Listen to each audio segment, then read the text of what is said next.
Oh, please. Oh, please. So, Honorable Speaker, members, allow him to finish and yes, I'll give you then the floor. Come back. Then, Mr. Speaker, members will have 5 minutes. So these are the further agreements that we have had. Mr. Speaker, please, the Honorable Minority Leader should be patient with some of these matters. Minority Leader, let's know the issue in contention here.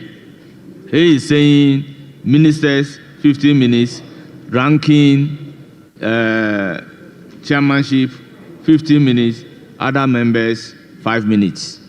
Mr. Speaker, you just finished a ruling saying that there was a ruling from the Speaker, and in any form it's come, you definitely not allow. This is another form to say that because all the ministers are from their side. We don't have ministers here. Has there been a ruling by the Speaker to that effect? There was never agreement. There was never agreement to the effect that ministers are going to speak 15 minutes. Mr. Speaker, can I finish my submission? No, I just want to know whether there has been a ruling from the Speaker to this effect. Mr. Speaker, at conclave, the respected majority leader raised it, and we said ranking chairman and their vice, if they are to have the same time with ministers, that is allowed. But it will not be the case that ministers will have more time or say that we are giving special allocation to ministers. It should be, this is, Mr. Speaker, this is the House of Parliament. And if you want to see how things are even ranked, go and read Order 21. When we are debating or we are talking about ranking of how people speak in this chamber, we are recognized as members of Parliament here. And we agree that if ministers and chairmen and ranking have the same time, we don't have a problem with it. Yes, but what you are saying, what you are saying is that you are saying that they should have 10 minutes but and the ministers will have 15 minutes. Honorable member, what he said, I put it down. He is saying that ministers 15 minutes, ranking chairman 15 minutes. So ministers don't have a time different from the ranking and chairman. So it means you are all speaking the same language. So honorable members, let's make progress.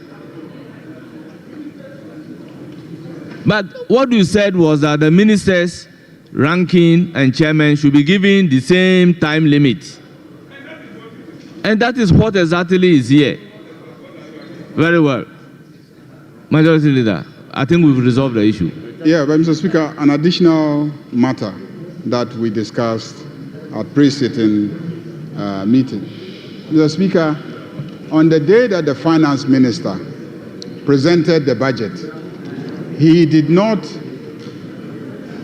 present sector by sector policy statements. And he indicated that the individual ministers will come to this House and present their sector by sector policy statements. So arrangement is being made on a daily basis to have the different ministers come and lead the commentary with a presentation of their sectoral policy statements. Then we can comment on it. So that is the arrangement that we are putting in place to take on board the statement made by the Minister of Honorable Finance. Majority Leader, I believe if a minister is here based on or pursuant to the budget to come and make a policy statement as promised by the finance minister, he should be accommodated to do so. But for now, comment on the budget starting from Dr. Mohammed Amin Adams. Ranking member, so you have 15 minutes. Well, Mr. Speaker, thank you very much for the opportunity. I actually prepared to debate on the budget. Now I have to make a comment. Mr. Speaker, this budget that was presented by the Minister for Finance lacks credibility in many ways. They promise to give jobs to the youth of our country, but the budget cannot deliver jobs. They promise to grow the economy. The budget cannot deliver growth. For example, a criminalist, almost all the priority initiatives of the government, goods and services. But the goods and services vote, Mr. Speaker, and services. But the goods and services vote, Mr. Speaker, is heavily underfunded in this budget. If you look in appropriation, allocation of 6.9 billion Ghana cedis has been provided. But if you go to the appendices to see the specific expenditure allocation to the various MDAs, goods and services total 22 billion Ghana cedis.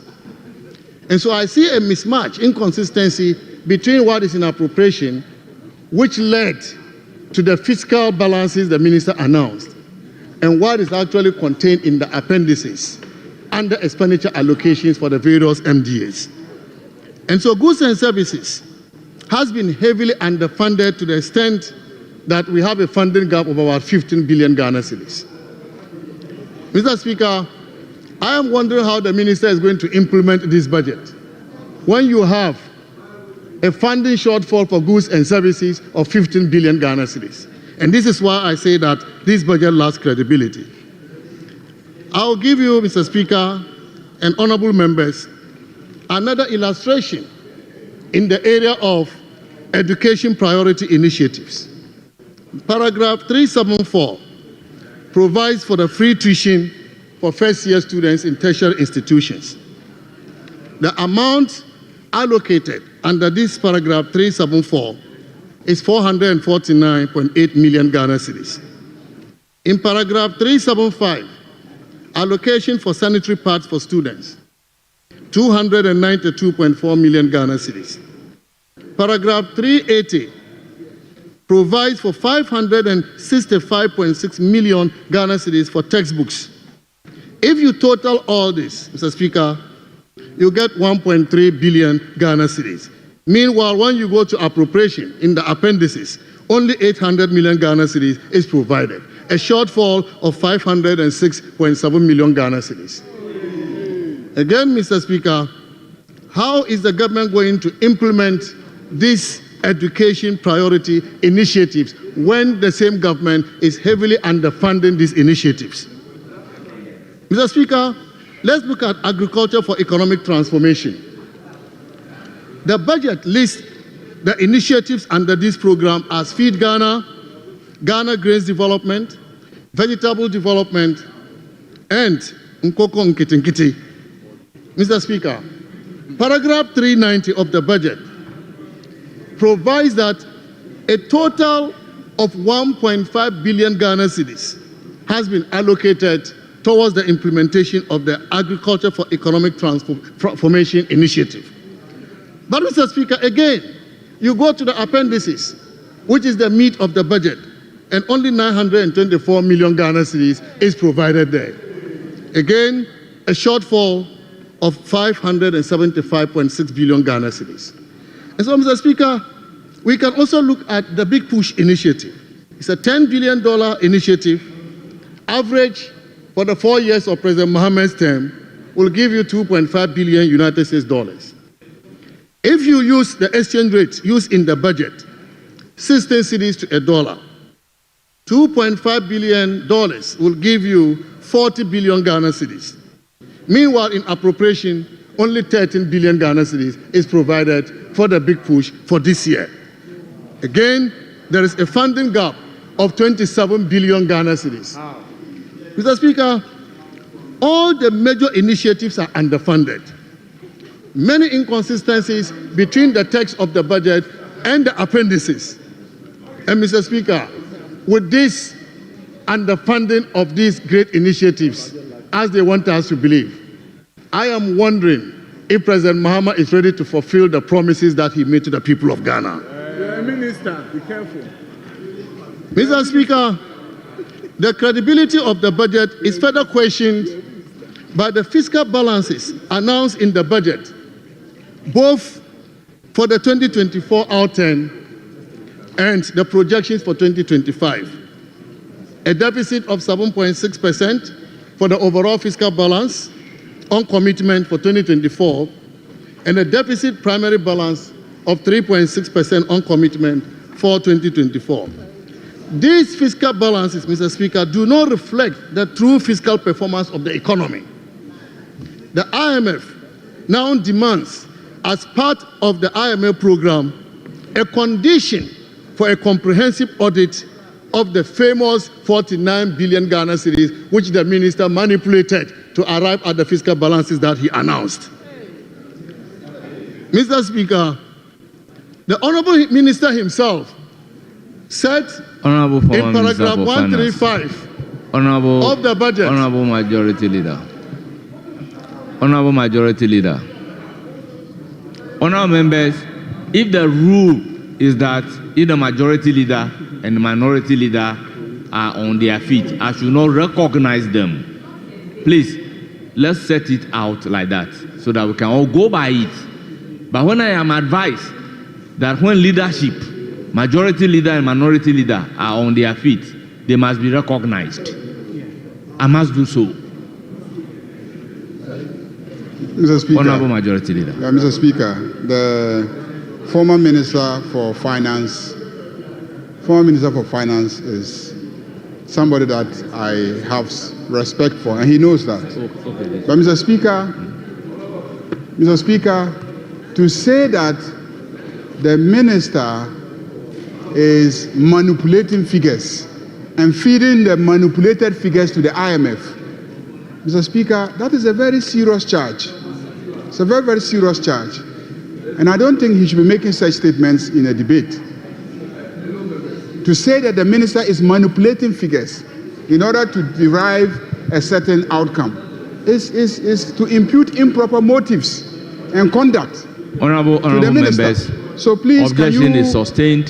Can you we withdraw need to that be and continue? guided by the rules. Accordingly, Withdraw that and I continue. direct Please.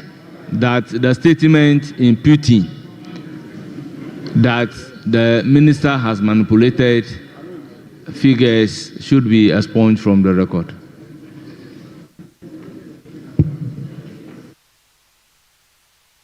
Yes.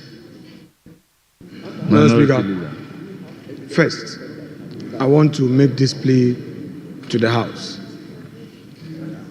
This issue about the budget is all political. This House is the highest debating platform in our governance structure. If the understanding is that we should allow the comment to flow, I will plead with all of us through our leader that we should allow same to be observed. If we will take turn to be raising point of order to, then we should say so. As far as I'm concerned, the former Minister of Finance made that statement in context. 5 minutes is basically to distort the flow in his comment. Mr. Speaker, you see, it should never be said of the Majority Leader. Majority Leader, it should never be said that you are now, distorting the debates. It shouldn't be said that this is being done by the Majority Leader, because since morning, from trying to arrest a question, raising constitutional issues and standing orders and all that, now to Honorable Amin Adam, a very innocent soul.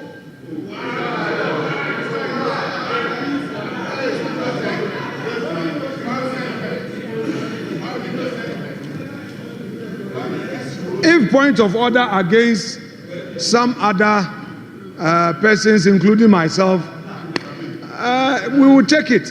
But Honorable Amin Adams, a very innocent soul, he too is receiving.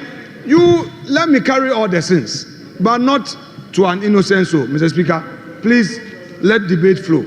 Honourable members, let's make reference to Standing Order 123 2B and be guided accordingly. Honourable member, you may proceed. Thank you, Mr. Speaker. The Speaker Mr. will Speaker, take the chair. I'm talking about the famous 49 billion Ghana cedis that was put in the fiscal framework to drive some erroneous fiscal balances, as a result of which the IMF itself has called for an audit of that figure.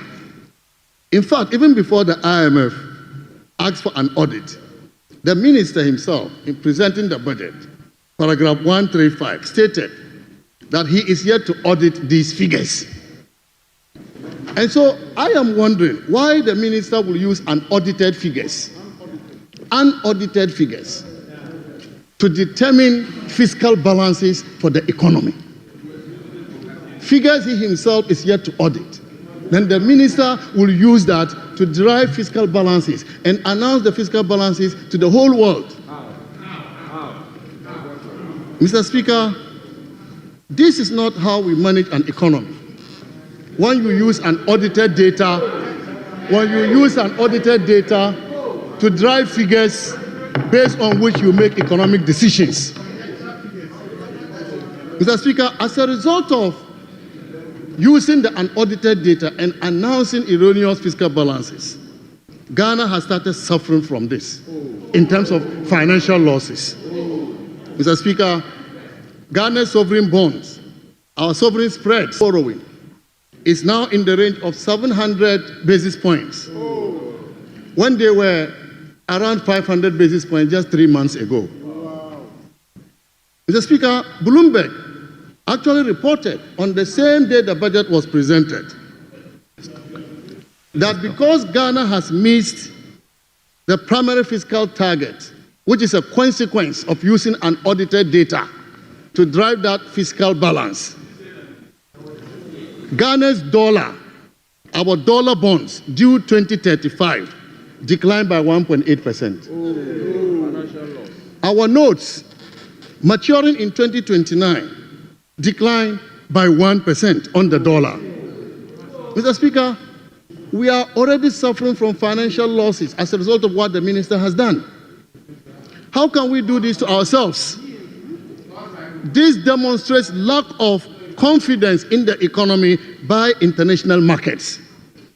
And if we have to manage this economy well, the confidence of international markets is important. Mr. Speaker,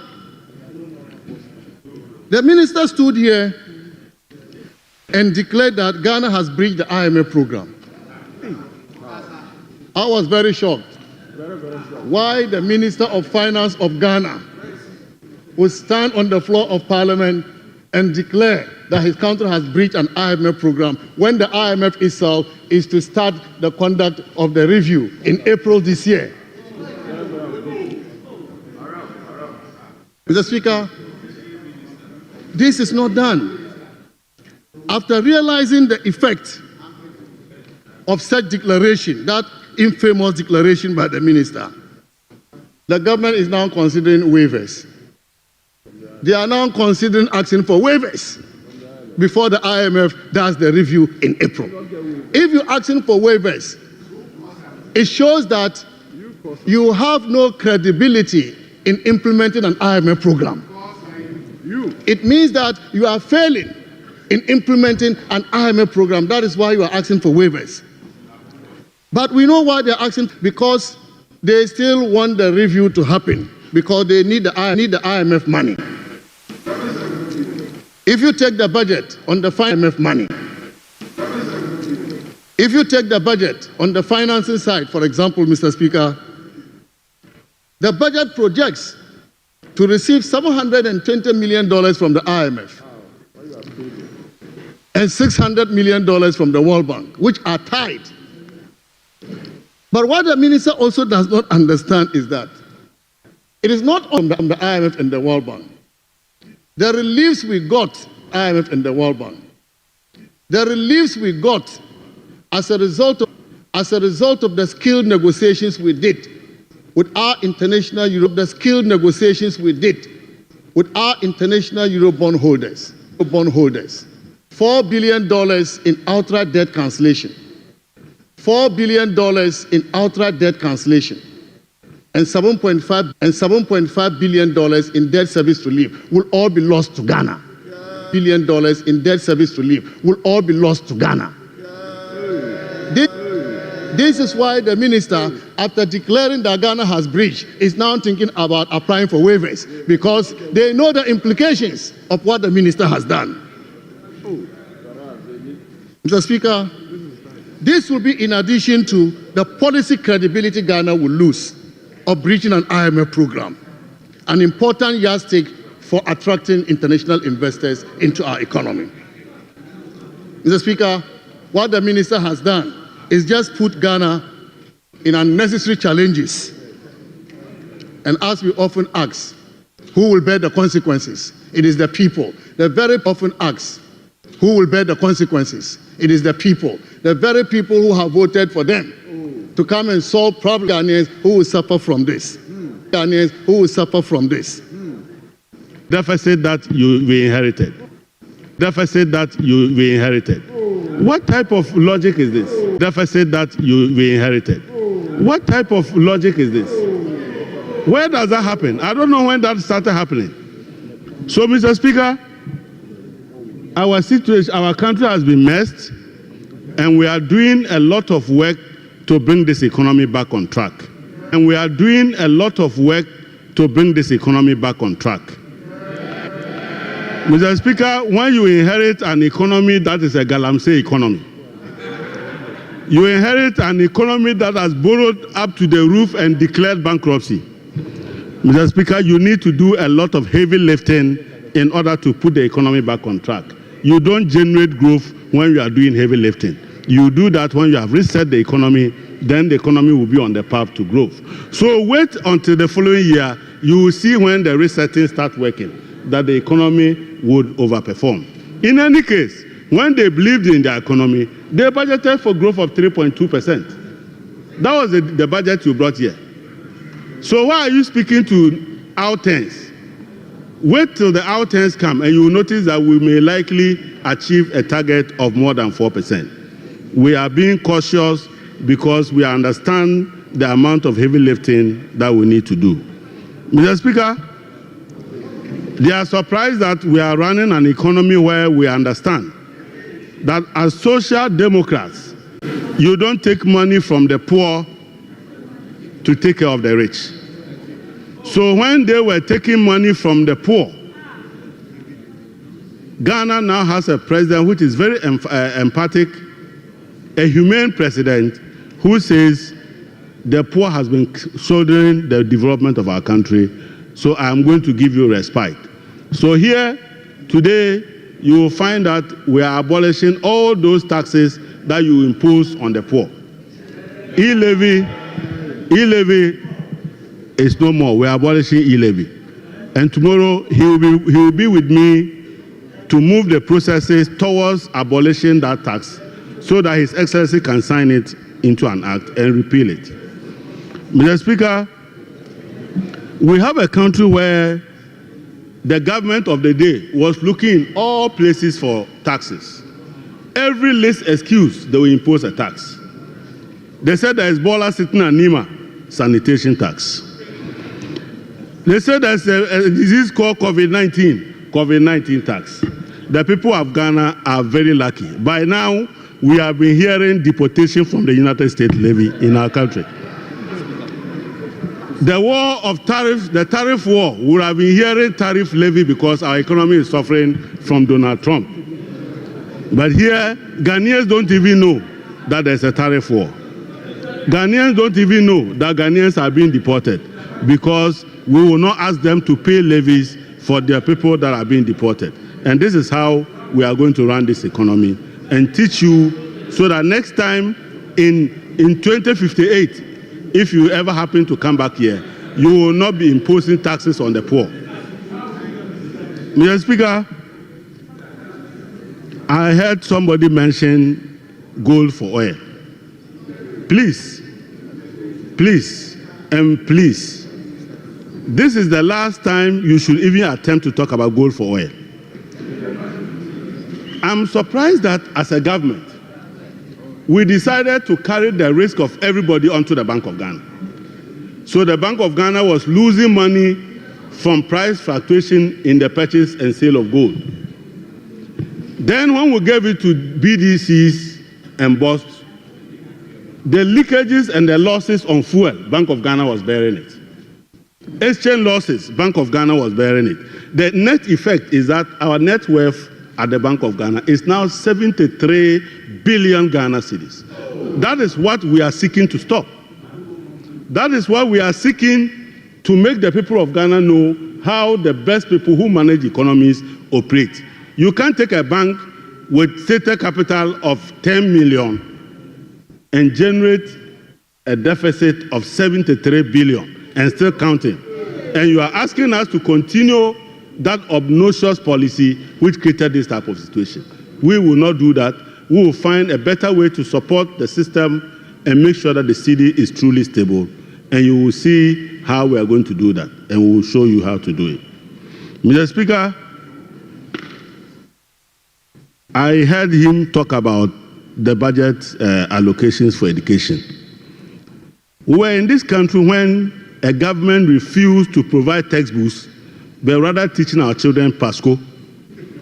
You go and buy past questions for our children. So chew, pass, and forget. Our children were learning past questions here. The minister is bringing interventions that will bring critical learning and critical training of the brains of our children. We are providing enough textbooks and not past questions. And you should be praising us for that. The people who capped the GET fund are today asking the minister who is uncapping it how much money he will make from the uncapping. You are not even ashamed. Who capped it? When you were having this red, gold, green in our secondary schools, and our children were lying and sleeping everywhere on the corridors, you were rather centralizing GET fund money and sending it to the government so you could construct a hole just behind here called the National Cathedral. You were taking the money from GET fund just so the president can fly a private jet.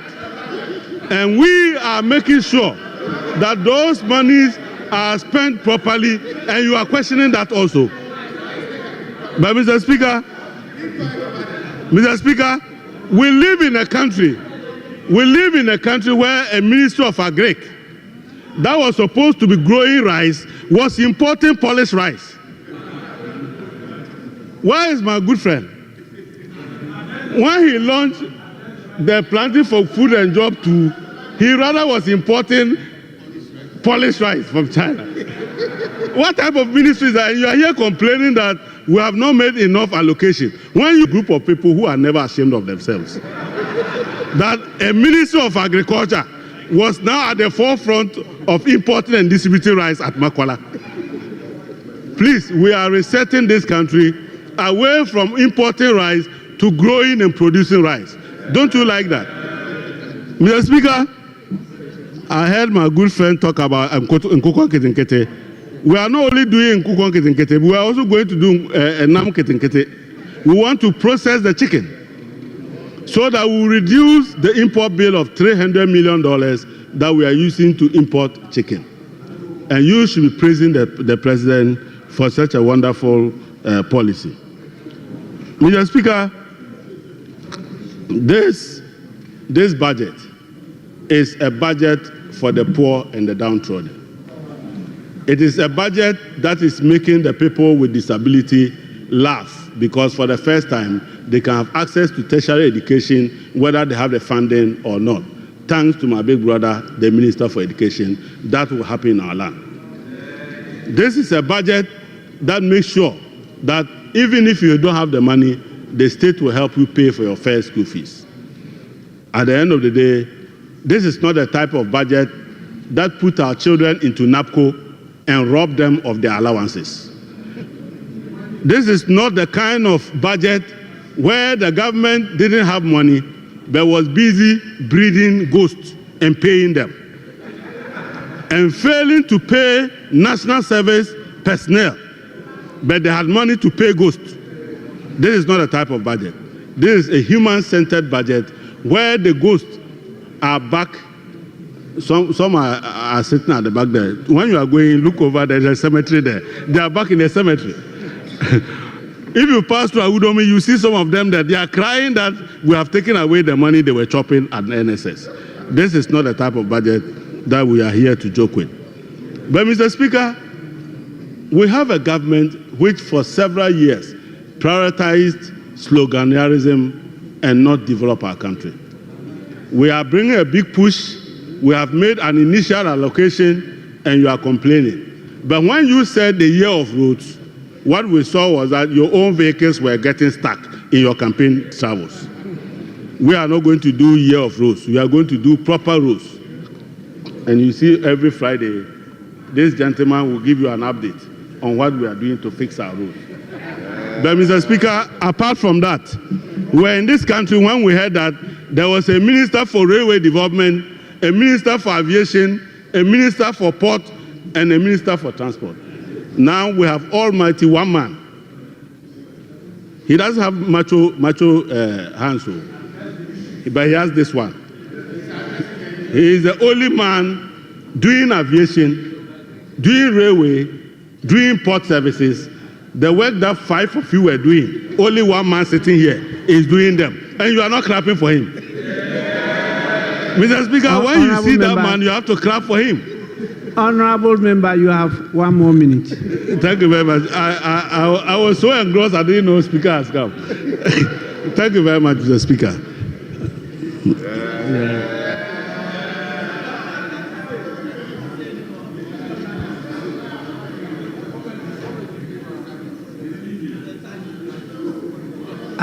I said you had 1 more minute, but we are happy you have concluded. Thank you very much, Mr. Speaker. You have scared some people. They don't want to see me on my feet. Honorable Habib. Please, I haven't resurrected you. We'll go to the next person, and I'm informed the next speaker is Honorable Abina Osei Asare. And you also have, is it 15 minutes? That's what is on the paper here. 15 minutes, 15 minutes. Thank you very much, Mr. Speaker, and I'm really delighted to see you in the chair. You see how my brother was struggling to debate on their own budget. Clearly, you now understand that there is a big problem. Mr. Speaker, just last week, my own friend and brother, Honorable Ato Forson, came to the House to paint a very gloomy picture of the economy, forgetting that we all live in a global village. And so whatever happens globally also affects Ghana. Mr. Speaker, in the year 2021, the world's economic growth rate declined from 6.3% to 3.2% in 2024. Advanced economies also saw their economies declining from 5.5% in 2021 to 1.7% in 2024. And here comes Ghana, who is also part of the global economy. We saw our economy coming down from the 5.5% in 2021 to 5.7% in 2024. Instead of acknowledging this, you come and then you paint a gloomy picture, Mr. Speaker. Mr. Speaker, clearly, Ghana is the envy of the advanced economies and the world at large, with a growth rate of 5.7%. Mr. Speaker, let me remind my brothers on the other side that when they were leaving government in 2016, what was their growth rate? 3.6% against a revised target of 4.1%.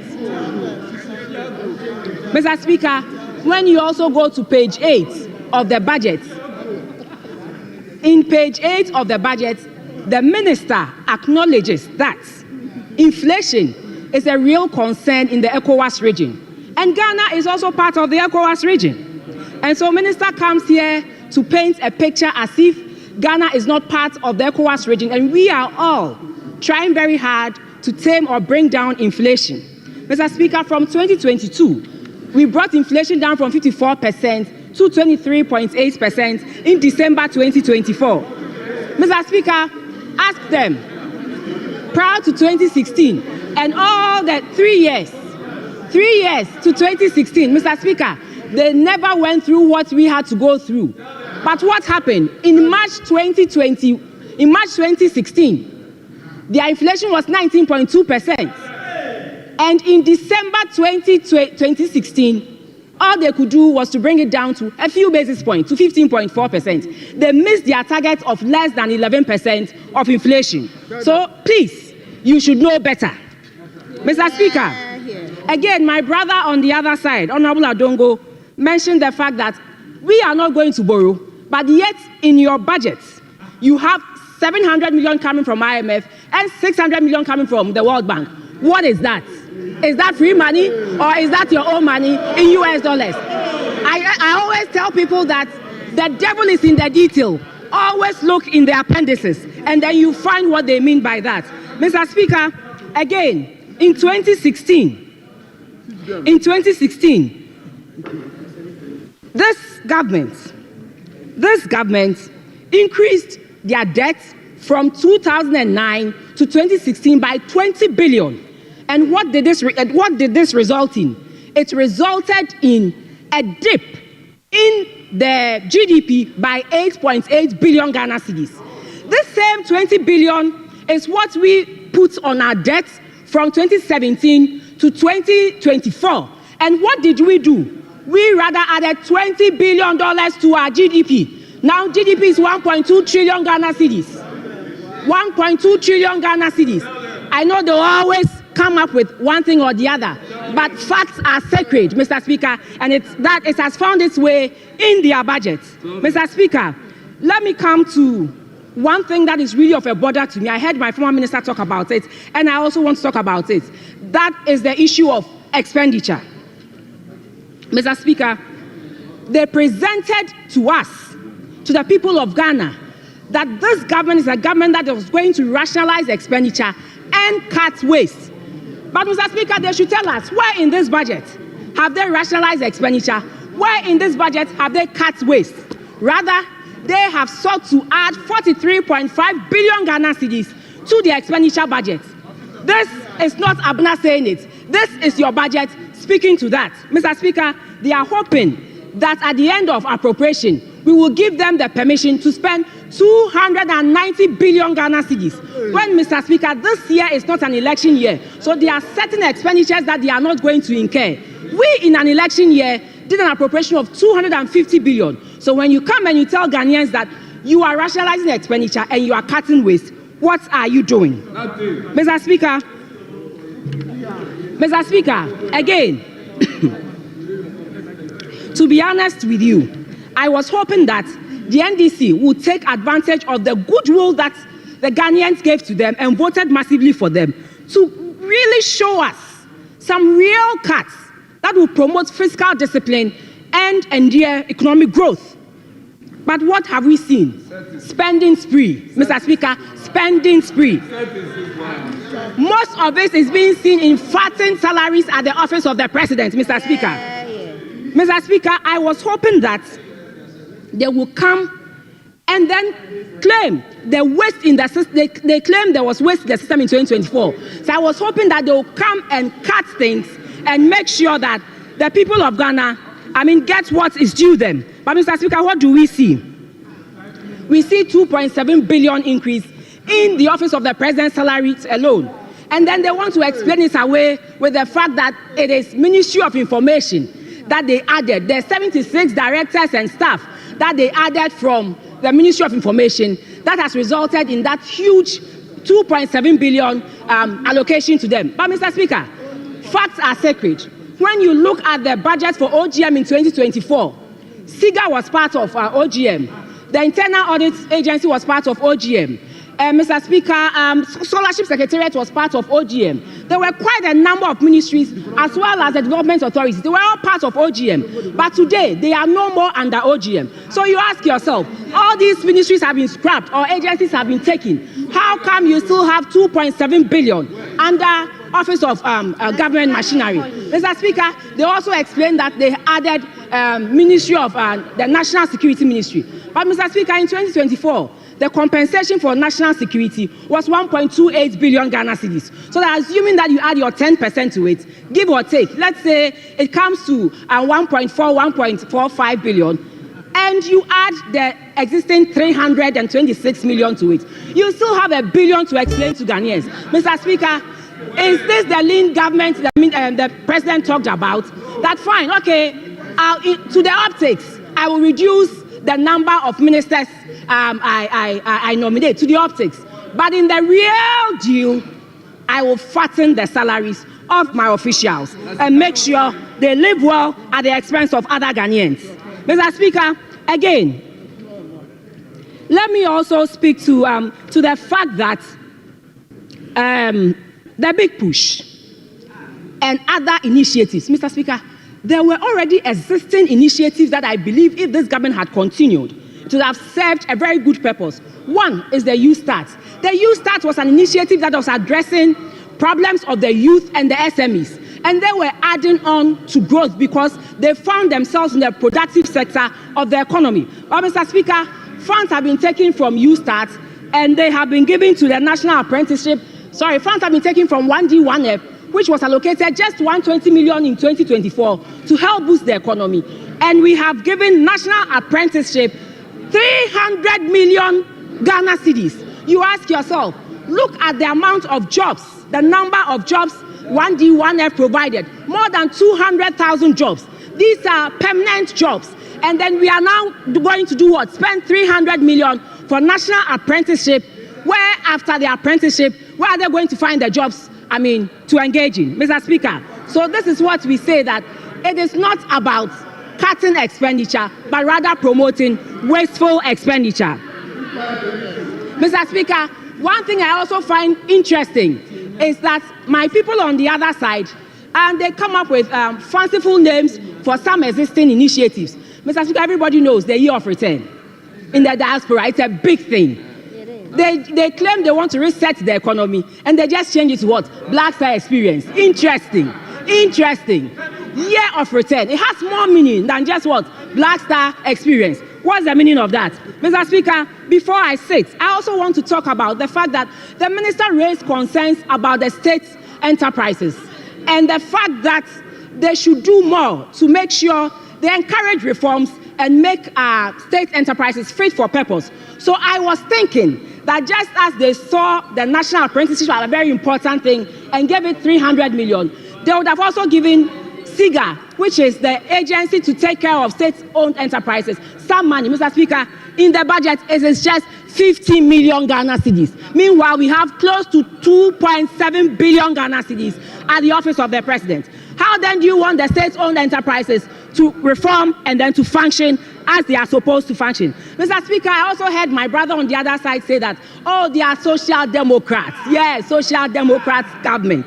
Mr. Speaker, social democrats, you are supposed to make the poor and the vulnerable the heartbeat of all your policies. But what do we see here, Mr. Speaker?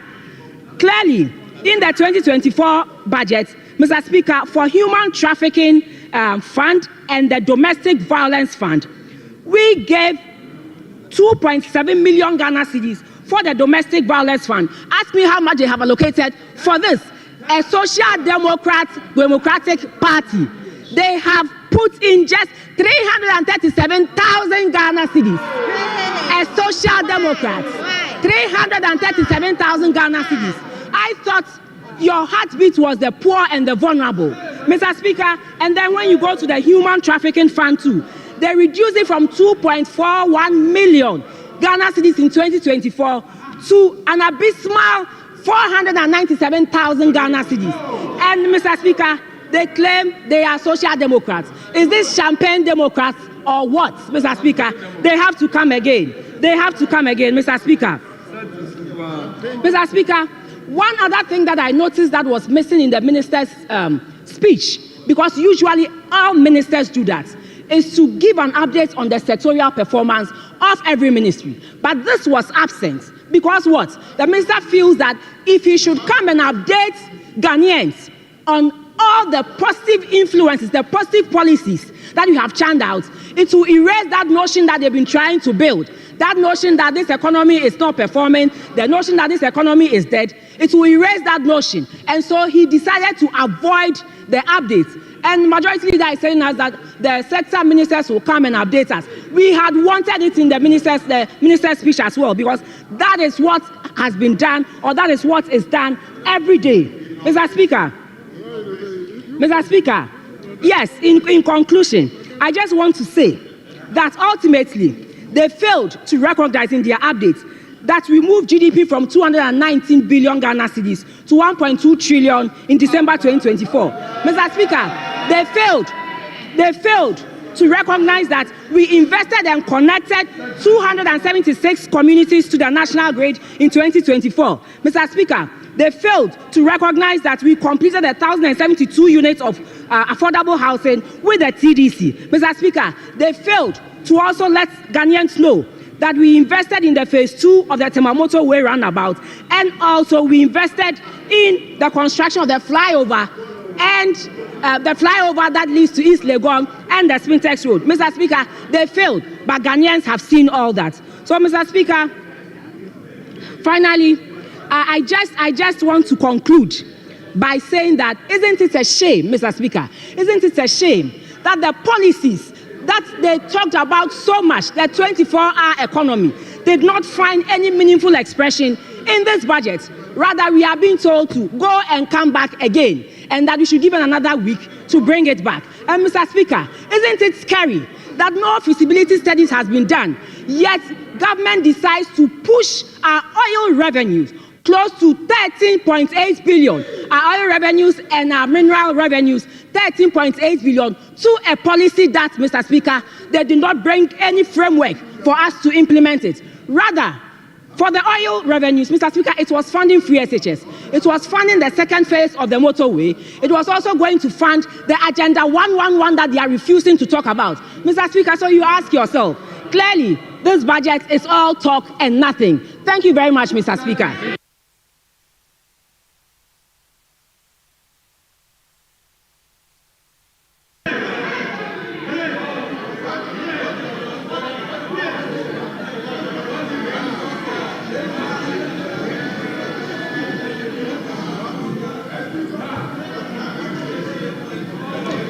Honorable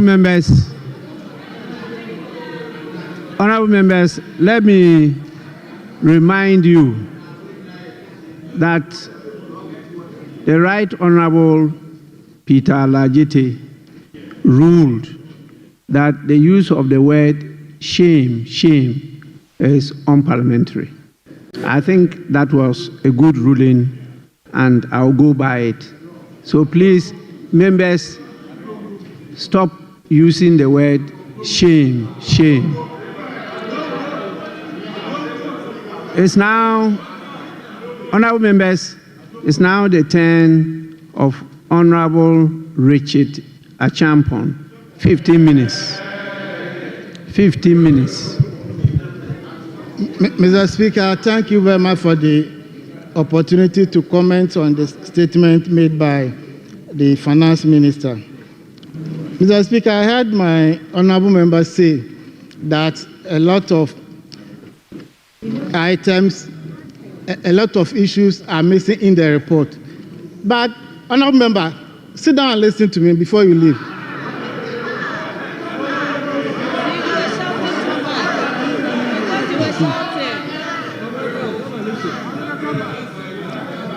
Mr. Speaker, the honorable member failed to tell this House that Bible quotations are also missing in the budget. Did you find a Bible quotation in the budget? And the honorable member told this House that we said we are cutting waste, but it can't find any expression in the budget. Mr. Speaker, if you had 123 ministers and if you reduce it to 60, a difference of 63 ministers, go and check the overhead expenditure on them. 63 ministers.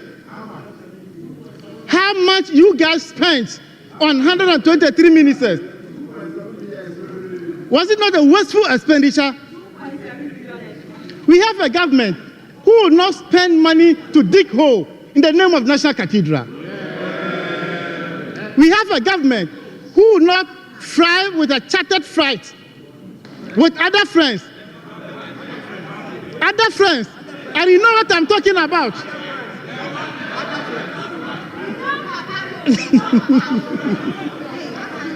Mr. Speaker, we have a president who will not take national resources to pay ghosts. You're not paying ghosts here. You spent money to pay ghosts. And you are saying that GDP grew by 1.2 billion. Does it have a direct reflection on the lives of the ordinary people on the streets? So what's the meaning of 1.2 billion GDP that you're talking about? If you have a growth of 1.3 billion or 1.2 billion, there must be a physical manifestation, Mr. Speaker. The people in the country must live good. But what do you see on the streets? What do we see? Everywhere poverty.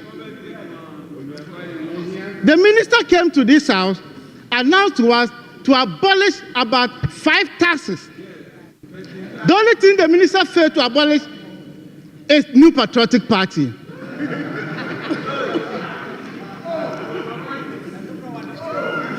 Mr. Speaker, I refer my colleagues to the 2017 budget presented to this House by Honorable Ken Ofori-Atta.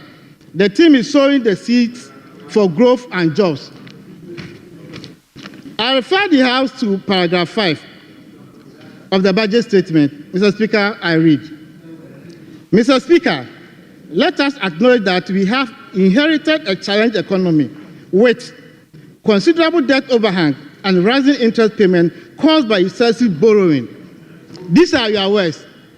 At the time, Mr. Speaker, our debt stock stood at 122 billion Ghana cedis. Today, our debt is 727 billion Ghana cedis. Mr. Speaker, at the time, our interest payment was 10 billion Ghana cedis. You ended 2024 by paying an interest of 46 billion Ghana cedis. So 46 billion and 10 billion, which one is higher? Which one is higher? And you have a former deputy finance minister, a former minister of state, telling us that they did well, so we should clap for them. But Mr. Speaker, members should take orientation seriously in this house. After she was done, I saw them clapping. Do you clap in Parliament? Oh, we invited you to her, you refused to attend. You see the effect. You see the effect. Mr. Speaker, let me walk my sister through the data provided to this house. I refer you to table 33, 34, and 35. You grew cocoa sector by negative 22.4. Livestock, NDC did 5.4%, you did 3.5%. Forestry, we did 2.9%, you did 2.5%. Fishing, we did 3.1%.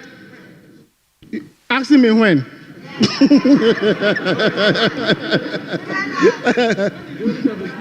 Manufacturing, Mr. Speaker, we did 7.9%, they did 7.8%. Financial and insurance activities, we did 8%, you did 1.5%.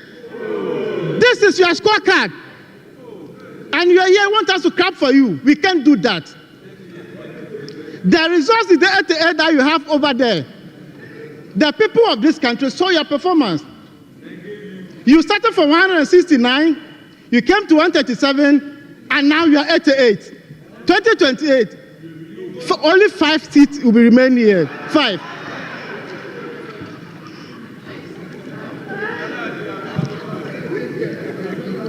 Mr. Speaker, depreciation of the cedi. By the end of 2016, and then this it was 9.6%. In 2024, the cedi depreciated 19.2%. From 9.6 to 19.2, and they want us to clap for you. Mr. Speaker, inflation stood at 15.4%. Just recently, 23.8% inflation. And you have the boldness to even talk, organize press conference. Mr. Speaker, sometimes I get confused when I hear them speaking. I will not use some of the words my sister used. Mr. Speaker, I also hear them say that they left 4 months of import cover. Mr. Speaker, you are not paying your debt. Interest and principals have been deferred. And if you are not paying your debt, won't you have reserves? Go and pay the debt and see. Go and pay the debt. You suspended payment of interest and principals. You are here bragging that we left 4 months import cover. Take off the payment of interest and principal. You will see your level. Mr. Speaker, I refer the House to table 13 at page 13 and 14 of the 2025 budget.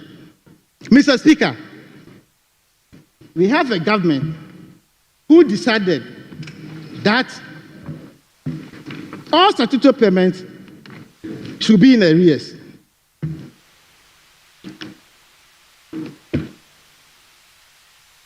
I refer the House to Appendix 2A, Mr. Speaker.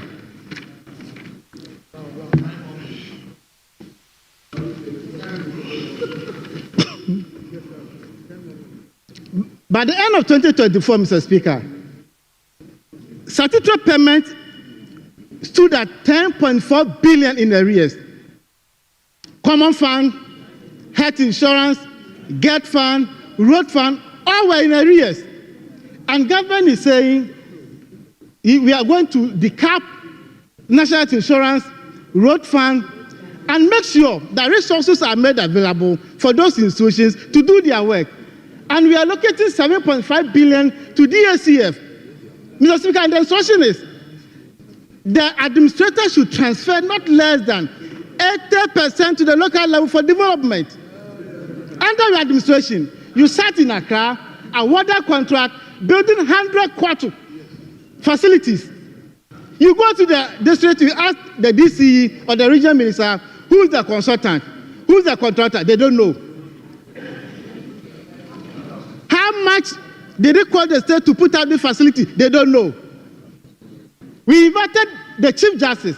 He has no idea whatsoever. So the money that was meant for local development, somebody sat in Accra, awarded contract, and imposed those contracts on the assemblies. So go to our villages, you see poverty. Officers are there working, but no resources. They take monthly salaries, but they don't have resources to work. NDC say no, we should transfer not less than 80% to the local assemblies for development. To wait, you don't like this good news. Do you want people to beat you again? Do you want beatings? Mr. Speaker, in the budget, the minister has allocated 1.5 billion for agriculture for economic transformation agenda. The minister is here, and they are saying they can't see this in the budget. We promised the people of this country that we'll set up Women's Bank. We have allocated 51.3 million to start the processes. It's not the seed fund. So stop misinforming the public. Mr. Speaker, we have allocated 300 million for National Apprenticeship Program, 100 million for Jumawura Program, 100 million for National Coders Program, 100 million payment to assembly members. We are paying allowances for our assembly members so that they can also do their work effectively. And this is for the first time in the history of this country. Mr. Speaker, we have allocated 292.4 million for free sanitary pad distribution to our young ladies. And you hear them say, NDC should mention one social intervention program to the good people of this country. We were distributing fertilizer free of charge. Is it not social intervention? You came and sold the fertilizers to the farmers. It's only under MPP that donkeys will smuggle fertilizers to neighboring countries. Donkeys.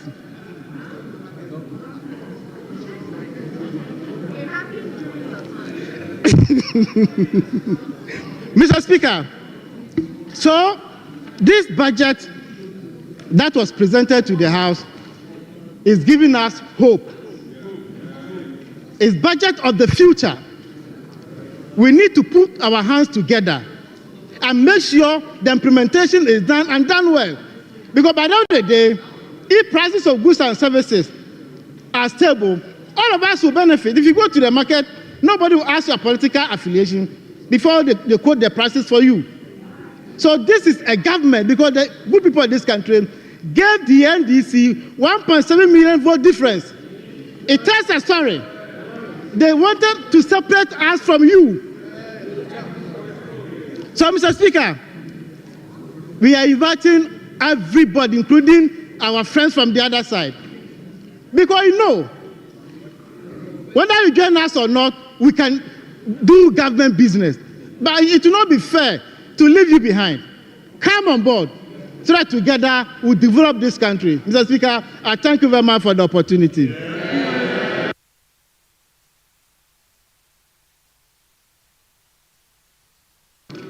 Yes, honorable members, it looks like the 15 minutes is on the high side. Members are not able to exhaust the 15 minutes. With your kind permission, we may reduce it. Because he has about 4 more minutes, but he's finished. The same for the earlier ones. But we'll move now to Honorable Dr. Stephen Amwa.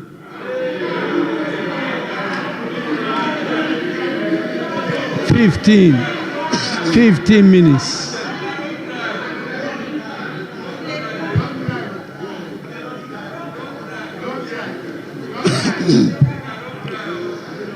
Mr. Speaker,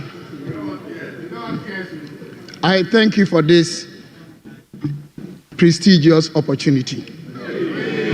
It is extremely important that people appreciate the fact that we are dealing with an area that is not just like having the discretion to describe what you see. Essentially, you deal with numbers. It is numerical in nature. Thank you. So we need to appreciate that. Mr. Speaker, I'm holding what Dr. Atufoasen came to this August House to present to us.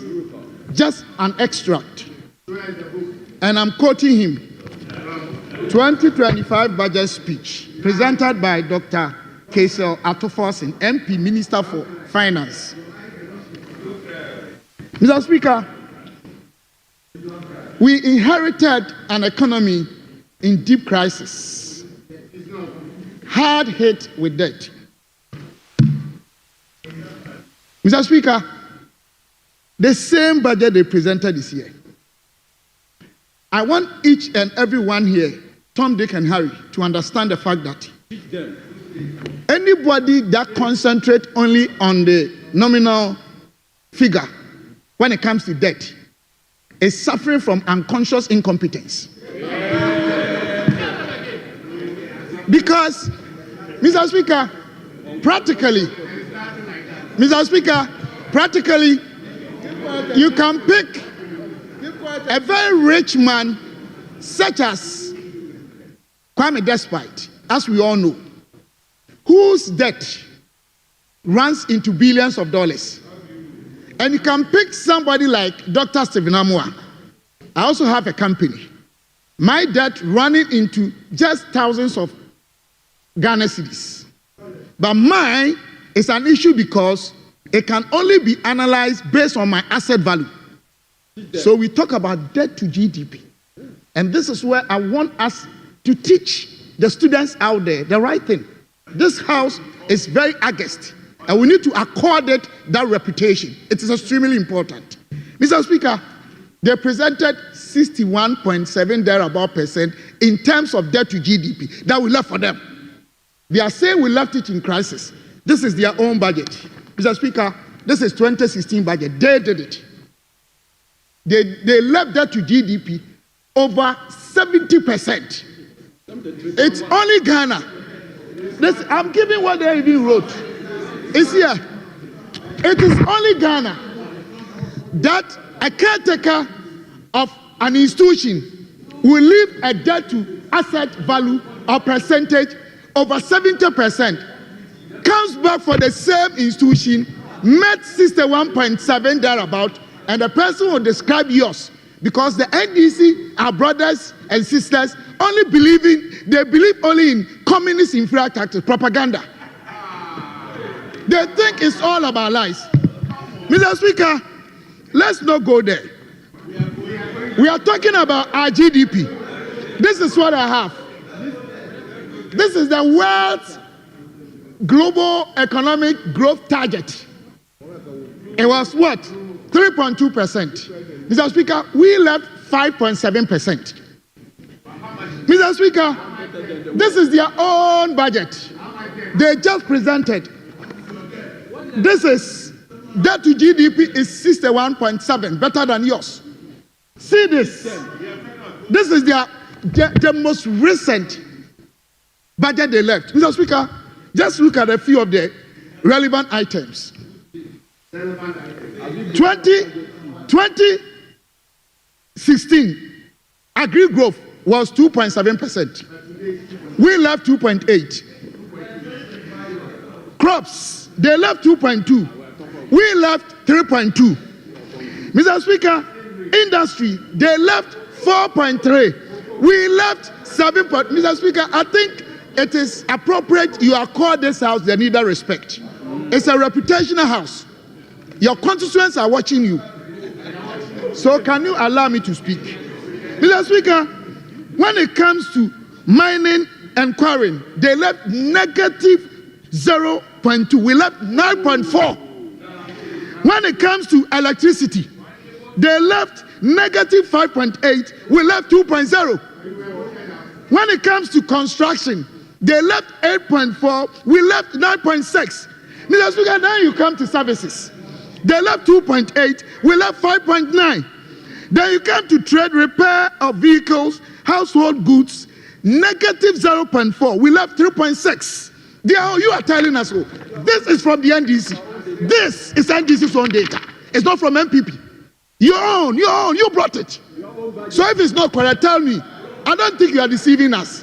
For once, I trust your work. Mr. Speaker, you come to information and communication. They left 5.6. We left 15.8. Mr. Speaker, education, all over the world, the most essential areas in any serious socio-economic jurisdiction is twofold: education and health. That was why a lot of Ghanaians were surprised that as a social democrat, you could even withdraw teachers and nurses' allowances. You have no idea how to manage a sustainable economic framework. You only do propaganda. Mr. Speaker, 2016, they left 2.3. We left 2.7. Health and social work, they left 4.0. We left 4.4. Then you come to the house, you wrote that we left economy that is in crisis. Thanks be to God, talking about the economy, as I said, it's not describing what you see. Mr. Speaker, then let's talk about serious issues here. COGM against education and other aspects. In fact, the monies they are actually taking to Office of Government Machinery Mr. Speaker, in terms of percentage increase, it is 728.22%. It has never happened in the history of this country before. Do you mean to build this economy? Do you mean to build this economy for tomorrow? Do you see the poor ones on the street there? Do you care about their future? Do you drive between Adanta and Ridge? Do you see the case there? Have you been to marking everything to listen, you cause it. You are causing it. Mr. Speaker, yeah.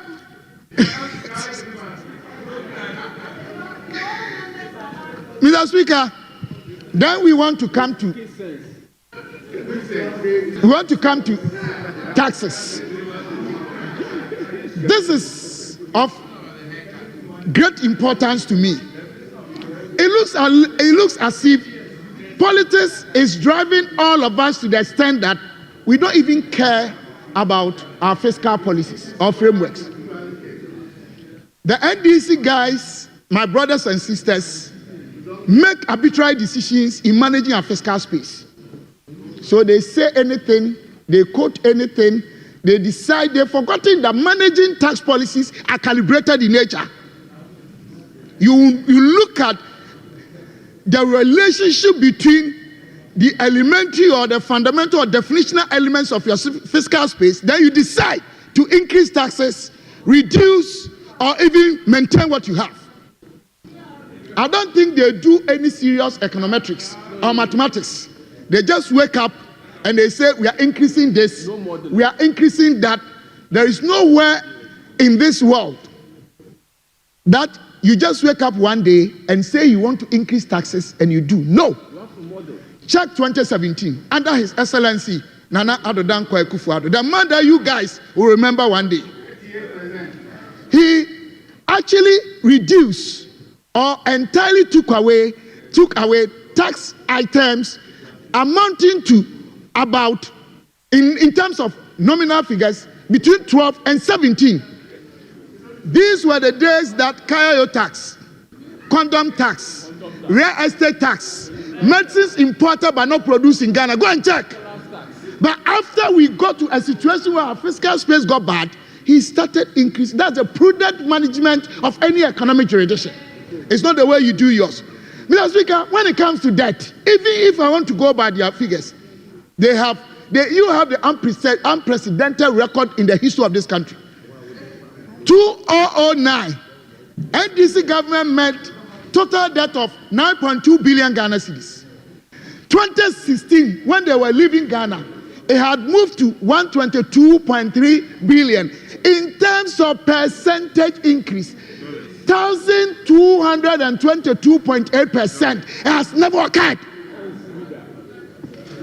Sometimes I want to ask you, nobody wants to tell me, that are you truly social democrats or capitalistic in nature? Because you can't do proper policies. You can't manage the economic indicators. So what are you? I want to know. Just as I think Peter asked Jesus, who are you? Are you socialistic? You're always bundling around propaganda. Only lies and deception. Mr. Speaker, name all the pro-poor policies in our country. Name all the pro-poor policies, both in kind and cash. Any pro-poor policy of national tenacity and international reputation, you cannot dip your hand in it. Even in this very August house, when we're passing national health insurance, you run away. Only for you to come back and say you started it. When it was Roman Catholics that had started that as a pilot project in Kuransa and Techiman, every day it's about propaganda. We are doing free SHS. You kicked against it, you spoke against it, you insulted us. When you realized that Ghanaians were buying to it, so we want to do it incrementally. Mr. Speaker, they only added 25 million that year to the education budget. The fact is, NDC has to be dissolved. You have to be dissolved. It's not about numbers. You have to be dissolved. Because we are talking about quality numbers. See, our numbers are small, but quality mighty minority. Mr. Speaker, for this, I respect them, I will say it. But I'll tell them out today. Mr. Speaker, let's come to this, something they call 24-hour economy. I've conducted my own research. I've collected primary data from them. I've asked 31 NDC MPs. They all give different definitions. One policy, in terms of definitions, infinite. The fact is, the NDC guys do not stay down, sit down, analyze things before they come out. What is 24-hour economy? They have no idea about what they want to do. Mr. Speaker, what we want to tell them is that Ghanaians,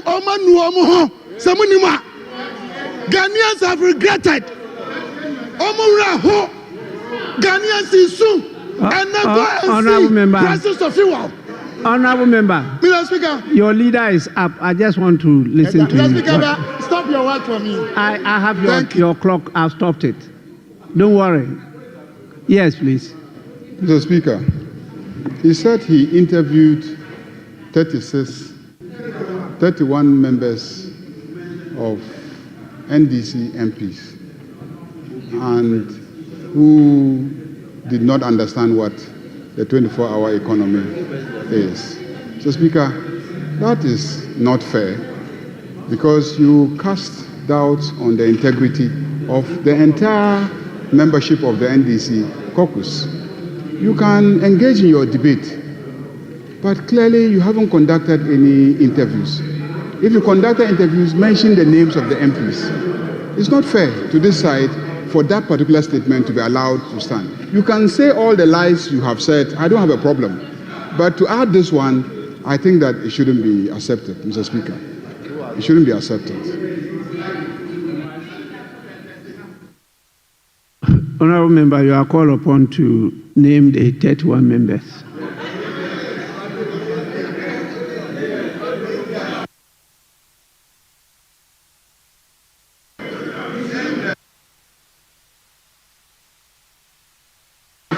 Yes.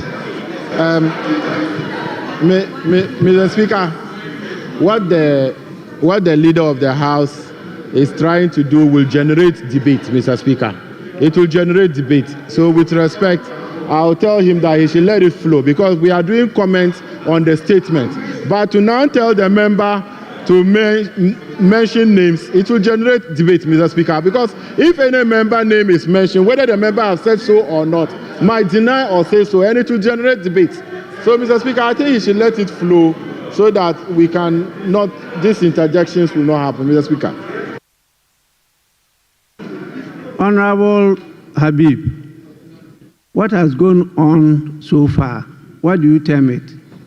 Is it debate or comment? Mr. Speaker, I cannot say debate, but it looked like debate. Mr. Speaker, I cannot call it debate because when you look at your guidance the last time, it is understatement. And then our other papers say comments. So I don't want to be invited to be tempted saying that it is a debate. So, but it looked like debate, Mr. Speaker.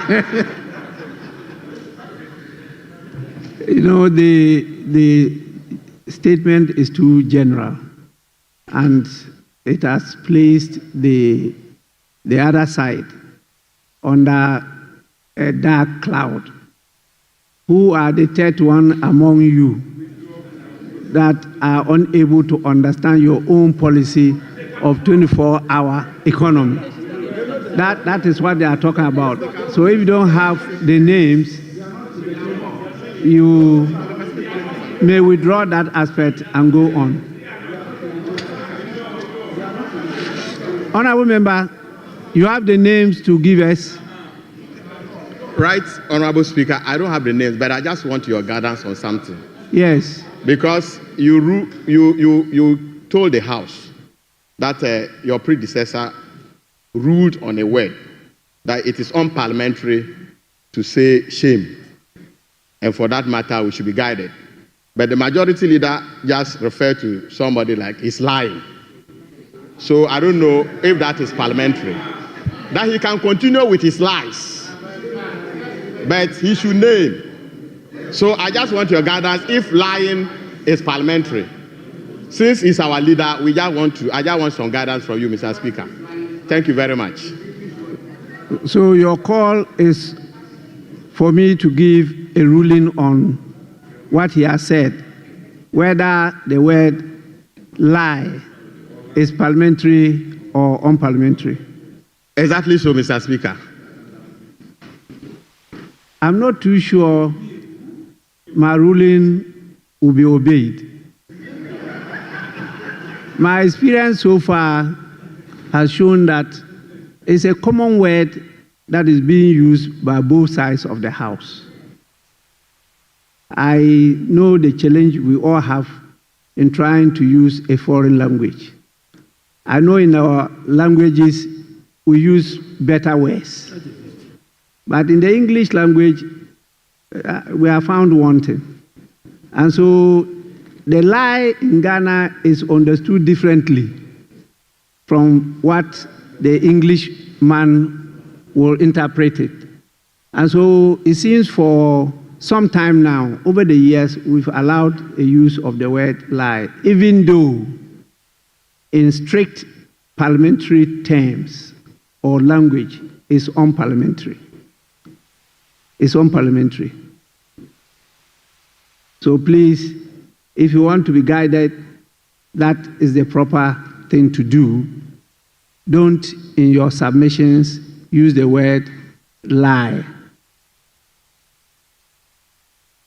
Are you promising me that you will not use it again? Maybe the majority leader will give that assurance. On your behalf? On our behalf. Thank you, Right Honorable Speaker.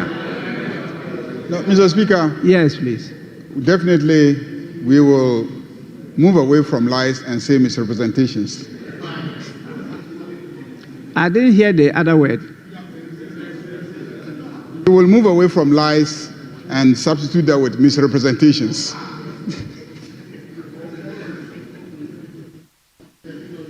Well, there are a number of words you could use. Other is misinformation, misrepresentation, disinformation, misleading, or there are some softer words. Well, falsehood is better than lie, but that is in the same category. And so I will not encourage you to even use the word falsehood.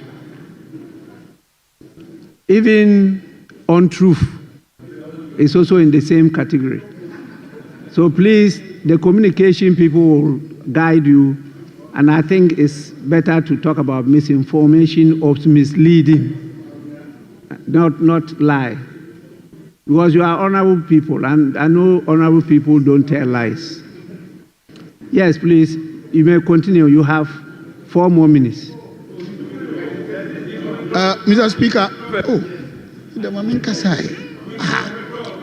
you gave some directives. You gave either he mentions or he withdraws. Yes.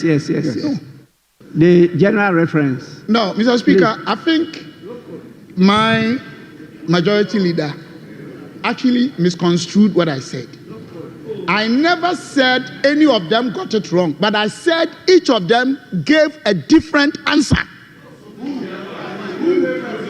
Mr. Speaker, I think when we have free time, I want us to conduct this exercise out of extempore and call them one by one and ask them. Some of them know I asked them. But Mr. Speaker, when it comes to data collection, you want to talk about ethics and integrity of your data collected, unless your respondent allow you to mention their names. I would have mentioned their names. This you understand? I never said you got it wrong, but each of them, Mr. Speaker, I am in an August house. Each of them gave a different answer. So I was like, wow. Mr. Speaker, I'll continue.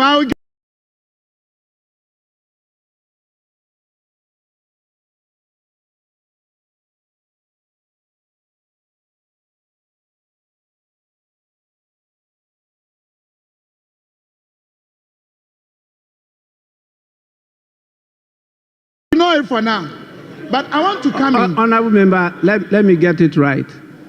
Now, he says that what he earlier on submitted was that each of the 31 gave a different answer. Mr. Speaker, our issue is that he said he conducted research and interviewed 31 members of this side. And I'm saying that he asked, and you directed that he should mention them or withdraw. That is my position on the matter. Mr. Speaker, No. on the contrary, for 2 weeks now, his side has been insisting that they don't have clarity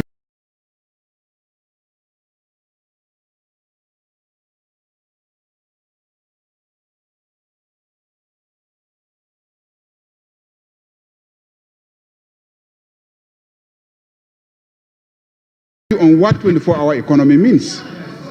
And so I went to the Flagstaff House and Jubilee House, the Flagstaff House, and convinced Guzitano to come here and present to us the meaning and the policy components of the 24-hour economy. And so this weekend, we managed to educate them on the 24-hour economy. We did that. And Mr. Speaker, the presentation was excellent and unusual of them. They had no questions to ask. They had no question to ask. For once, I was impressed. Unusual. They understood everything. And then it was only this side that was asking questions. They understood everything.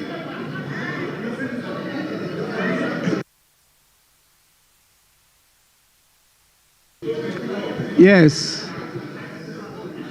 So his submission had not in any way cast any aspersions or doubt or anything against your side. It's just that you wanted the names of the people he interviewed.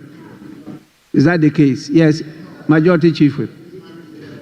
Speaker, the essence of what he said was to the effect that 31 of our members gave differing meaning to a policy, and the position of my majority leader is that we want the names of our members who gave him 31 different meanings to the policy of 24 hours. And Mr. Speaker, instead of doing that, he's gotten up and he's on a different tangent. That was not your directive. Your directive was that the position taken by the majority leader has been upheld. So give us the names of the NDC members, 31, who after campaigning for 1 year with 24-hour policy will tell you, Speaker, the honorable member for Ishiaesu, different meanings. And this is a house of records. So please, can you be a bit patient so we do this properly? If we cannot, this is a house of records. If he cannot mention the names, he could humbly tell Mr. Speaker that, Mr. Speaker, I may not be able to give the names as you have directed, and therefore I withdraw that component of my submission, as if it was never said. But I want to make progress. But if you insist that that should form part of the record, then Speaker's directive has to be obeyed. I think that is where we are, with all due respect, Mr. Speaker. Yes, please. Mr. Speaker, the majority chief whip she understands that when the member, you ask for clarity. He said he did a research. Mr. Speaker, since when are we going to tell researchers to give us their respondents in their research work? Mr. Speaker, if he said he conducted a research, so that means that he has respondents. So how can we compel him to mention the names? And he never said. So, Mr. Speaker, I think that you should rule them out and let the member continue, rather than the ministers and other agency head come here to give us present papers to us out of research findings and other things. We've never asked of who their respondents are. So this is a research work, and I don't think it is proper to tell him to disclose his respondents. So else it will hinder the work that he is doing, Mr. Speaker. Honorable members, I'm sure you know how research is conducted. It's not the same methodology or the thing that you use. And I know Dr. Stephen Amwa very well, and he can answer this question. So please, let's listen to him. Yes, the 31 names, are you prepared to submit them to the information of the House? That is a request from the majority leader. Mr. Speaker, I think one way or the other, first, before I answer, I want them to understand that I conducted that research not in mailer fide. They should understand. I did that bona fide. They should understand. So, for the good of our country, I wanted to understand. I'm coming to your question, Mr. Speaker. No, but you have raised the issue of good faith.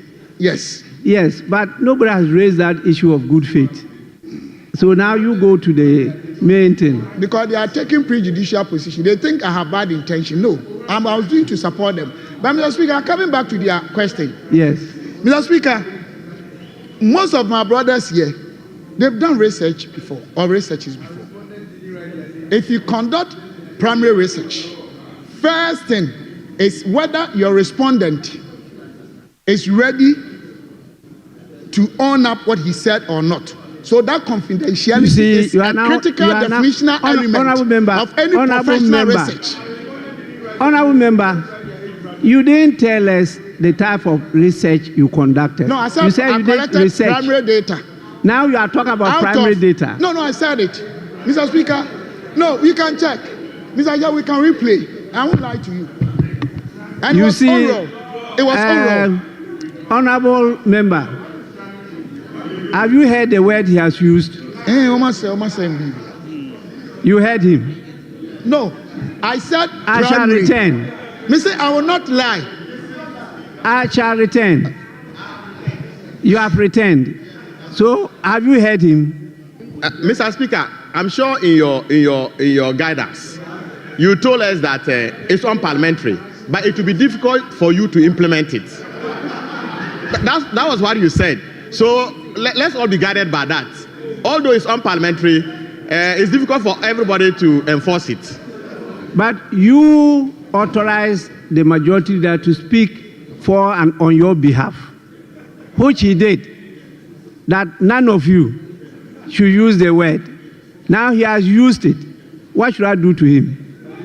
Mr. Speaker, the only thing I will ask I should forgive him. You are Honorable Opoy Nkrumah, are you saying I should forgive him?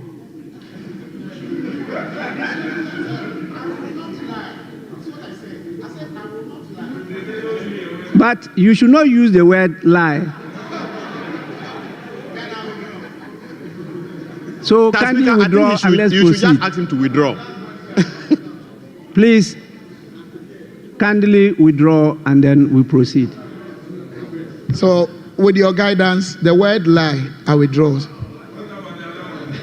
Mr. Speaker, can I have the opportunity to continue my debate? You want to inform us that you conducted the research under confidentiality. Yes, Mr. Speaker. Yes, so do so and let's proceed. Yes, sir. Mr. Speaker, I think I said that initially. I talked about confidentiality and ethics. So thank you, Mr. Speaker, for this opportunity to continue my debate. Thank you. 3 more minutes. Yes, sir. Mr. Speaker, I think today I want us to redefine our corporate focus as a country, especially this house. It is time we took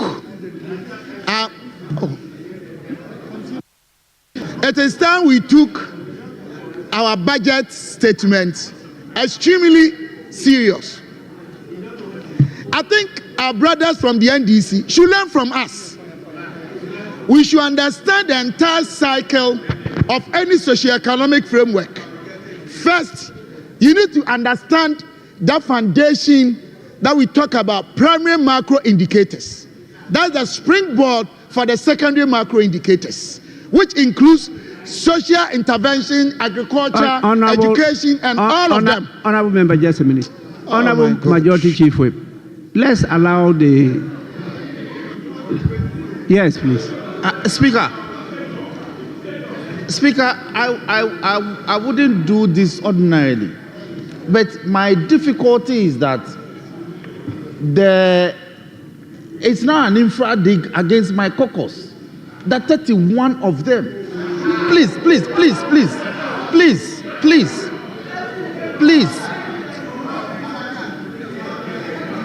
Why should it be so difficult for the honorable member for Inshiaisu to amend that portion of the statement? Why should it be so difficult for him? So it is so difficult for my members to be described that 31 of us interviewed by him, whether true or not, it is going to the records that they gave differing answers to a single policy. So our demand is that he should withdraw. He's not willing to withdraw. And he wants to proceed, even under Speaker's directive. It is not fair to my caucus, Mr. Speaker, with all due respect. It's not fair at all to my caucus. Even with your directive, it's not willing to amend that portion of his submission so we can make peace and make progress. That's the difficulty for my caucus.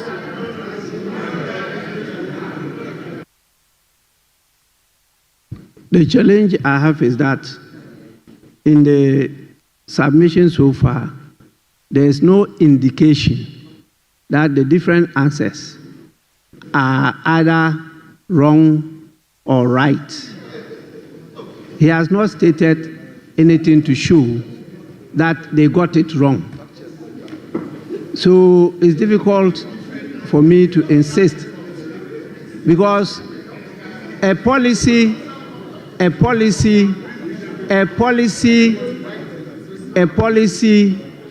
is quite a general framework, and describing it will be different coming from different people's perspectives. And your understanding, it doesn't necessarily mean that it's wrong. Speaker, he said they have different understanding. So it presupposes that we don't have a coherent position on a single policy. And therefore it's a problem. That is the tangent of his submission. Yes. Mr. Speaker, the last part of the majority whip statement, those are his statements, and they are not his statements. He never said anywhere that they have given wrong meanings to it. And Mr. Speaker, you guided us enough. I don't know why he's still litigating this. You guided him enough, and he was able to tell you that it's a research work, which is confidentiality. So why would he think that he did us on this issue? If he wants to challenge your guidance, then he should pray that one day he can get to where you are. Then he can also be able to guide. Honorable members, I am not an examiner, but I know when you give a question to students or any person, a group of people, I should say, they will give different answers. Then you try to assess them to see whose answer is the best or better, or who got the lowest mark. you use marking scheme.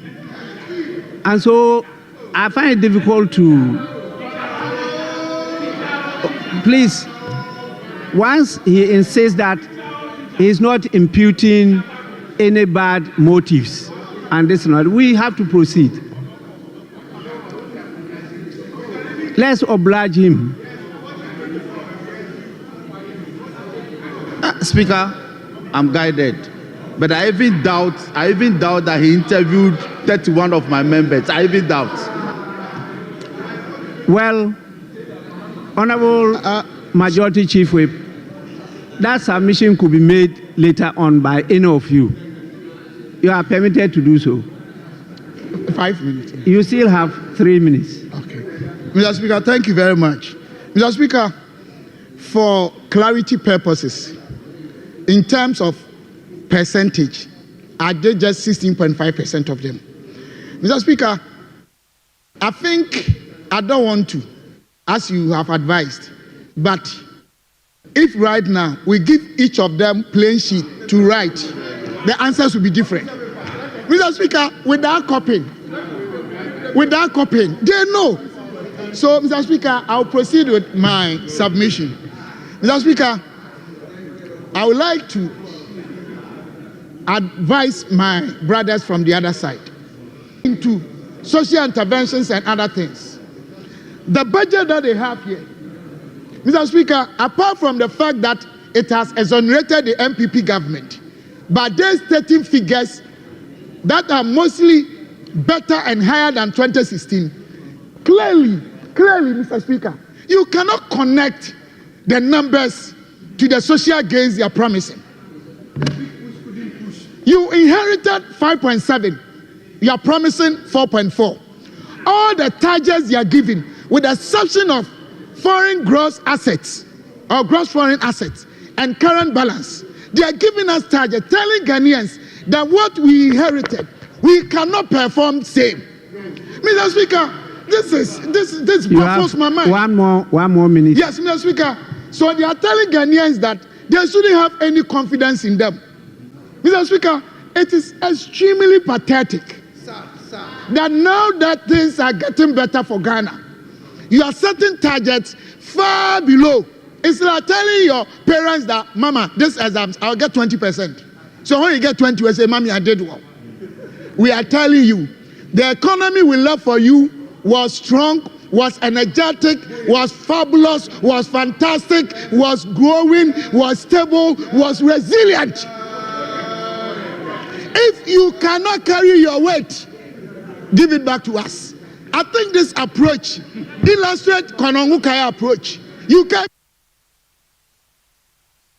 Honorable members, your time is up. Your time is up. Thank you, Mr. Speaker. Thank you. Is that, honorable members, we now have Honorable Thomas Ampim Jiako, 15 minutes. Thank you, Mr. Speaker. Mr. Speaker, I have sat here and have listened to the former finance minister, the former minister of state at the Ministry of Finance, and the former deputy finance minister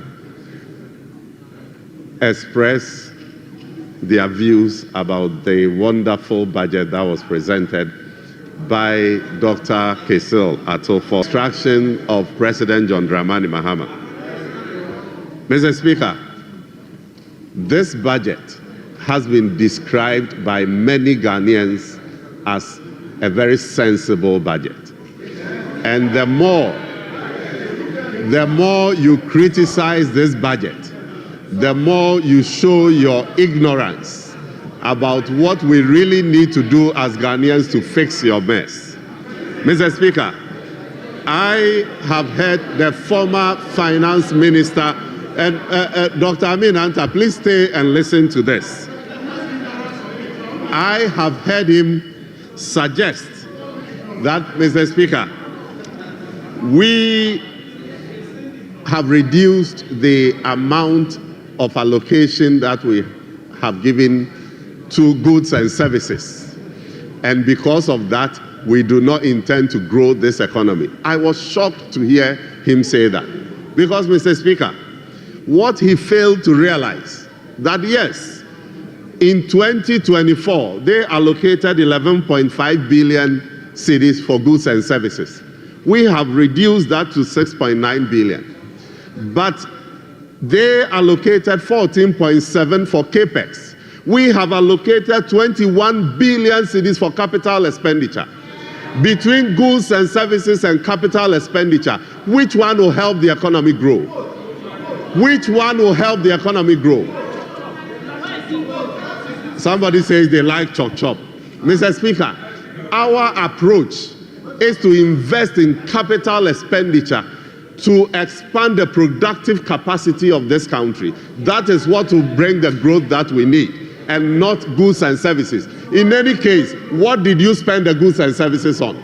Was it not on the purchases of vehicles, computers, and others? We want to construct roads.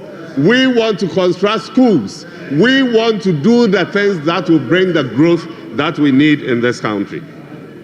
Mr. Speaker, another thing that they have been talking about that surprises me is about the GDP growth that we have estimated at 4.4%. And they keep comparing oranges to apples. You, in your 2024 budget, you projected to grow this economy first by 2.8%. Then you revised it to 3.2%. That was your budgeted amount, the budgeted figure, the figure you projected to grow by. We have projected to grow by 4.4%. Compare apples to apples. Mr. Speaker, in the expenditure in advance of appropriation that you brought here, you projected that in 2025, we will grow the economy by 4.0%. You yourselves projected 4.0. We have even increased it to 4.4. So wait for us to end the year and compare the actuals to your actuals, and stop doing this kind of comparison. Compare apples to apples. Mr. Speaker, I am shocked at some of the statements made by the former finance minister. In fact, he came here and he mentioned the arrears figures that we have put out. And he made an unfortunate statement accusing the finance minister for cooking figures. That was very, very unfortunate.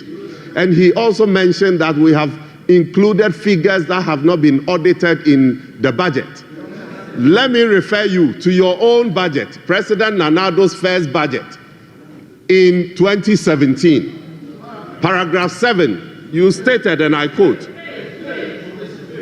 page 2, paragraph 7, that is most important. Look, backbenchers, learn and stop that.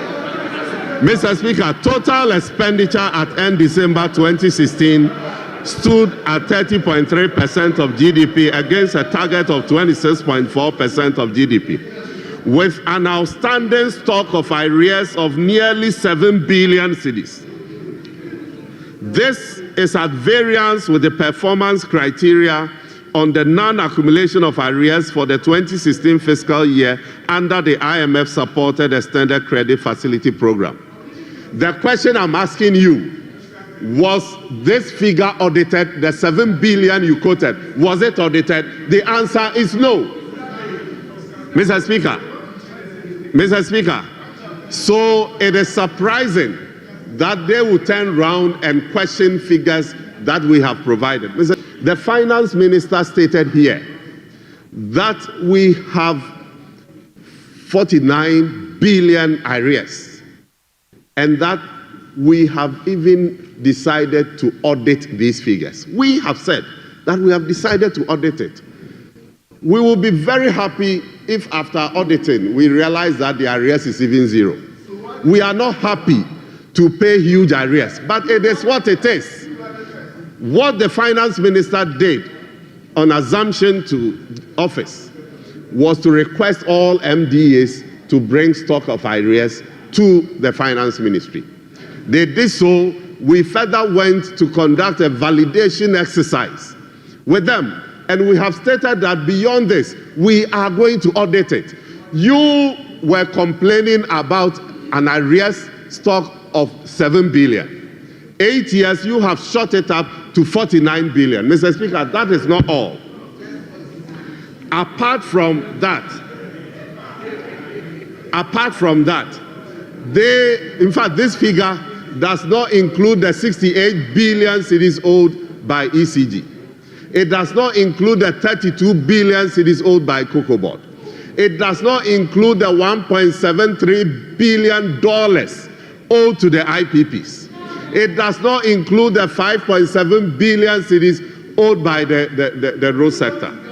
Mr. Speaker, this is what they left us. And what is shocking, Mr. Speaker, the shocking part is what I'm going to talk about. From 7th December, when they lost power, to 7th January, when they handed over power, a period of 1 month, statement shows that they made payments to the tune of 32.7 billion cedis. These people were determined to deplete the coffers before they leave office. In addition to this, the Comptroller and Accountant General Office is a public institution, and these are verifiable. In addition to that, bank transfer advice, BTAs, sitting as controller to be paid is in excess of 18 billion cedis. The only reason these payments were not made because they had depleted the coffers. They wanted to pay all this. Why were you doing this? What was Ghana? Was Ghana going to die? Did you have to pay everything, deplete the coffers before leaving office? Honorable Paul Kroma says yes. This is unfortunate, Mr. Speaker. Mr. Speaker, this is what our people left for us. But Mr. Speaker, another worrying statement that the former finance minister made is that why have we put all these figures out there and international communities and so what? Did you expect us to lie about, oh, I'm using lie again. Did you expect us to misrepresent data because, well, I mean, international community is listening? No. We had the responsibility to let Ghanaians know the true state of the economy so that we can carry everybody along in the attempt to reset the economy.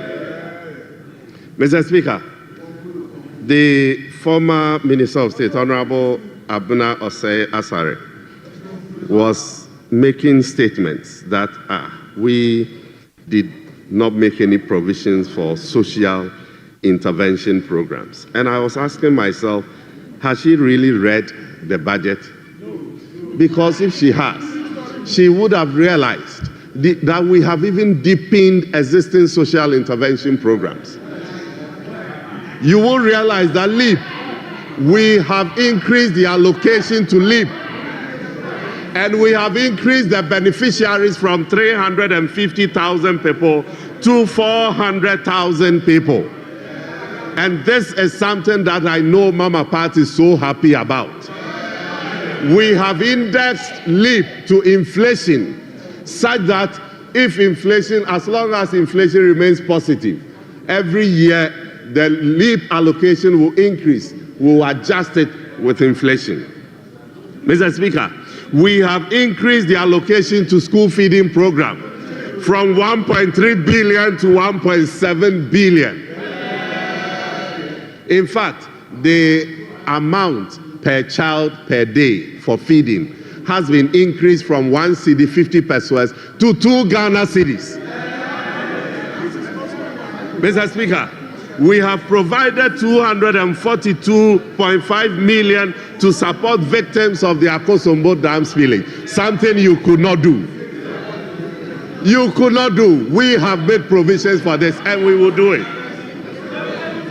Mr. Speaker, look, if you have children who are girls, maybe you are privileged and so you don't know how girls are suffering in our various schools. That school attendance reduces because of simple sanitary pad that our girls are not able to get. So when they are in that time of the month, they have to skip school.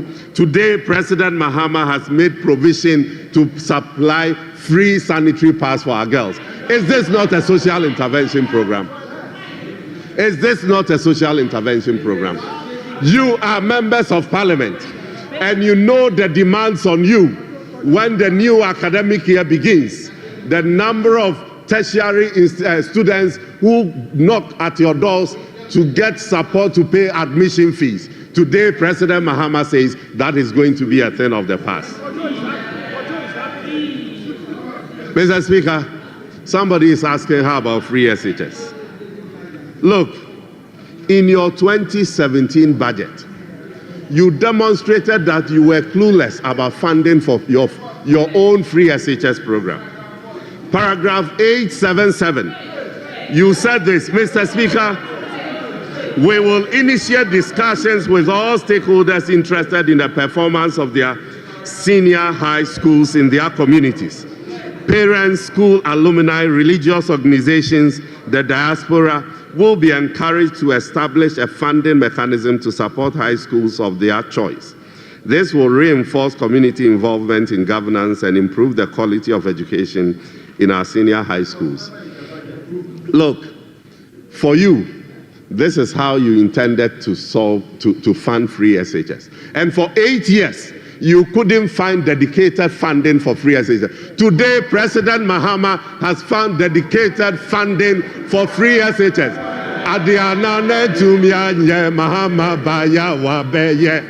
So you should be thankful to President Mahama for continuing some of these interventions.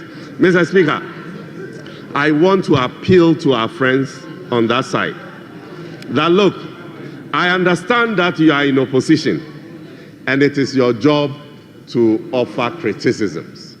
But you see, don't just be finding criticisms where there is none. Support a worthy cause. Support President John Dramani Mahama. Support Dr. Atufo. Support us to implement this sensible budget, because this is what is going to take us out of the mess that you left us. Thank you very much, Mr. Speaker.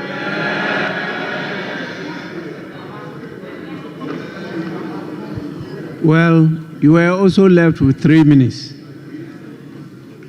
I will now grant permission to Honorable Kojo Opong Nkrumah. I have seen some asterisks here. I'm sure they were suspecting you won't be around. So they put one Honorable Koko Asante. In case Speaker, you are not Mr. around. Speaker, let me clarify. In fact, Mr. Speaker, to clarify that after Honorable Kojo Opong Nkrumah, on our side, it will now be Honorable Koko. So we indicated with the arrow as she was number 10, so that after Honorable Opong Nkrumah, then Honorable Koko will now come. Thank you. So, Honorable Member, you may give your submissions now.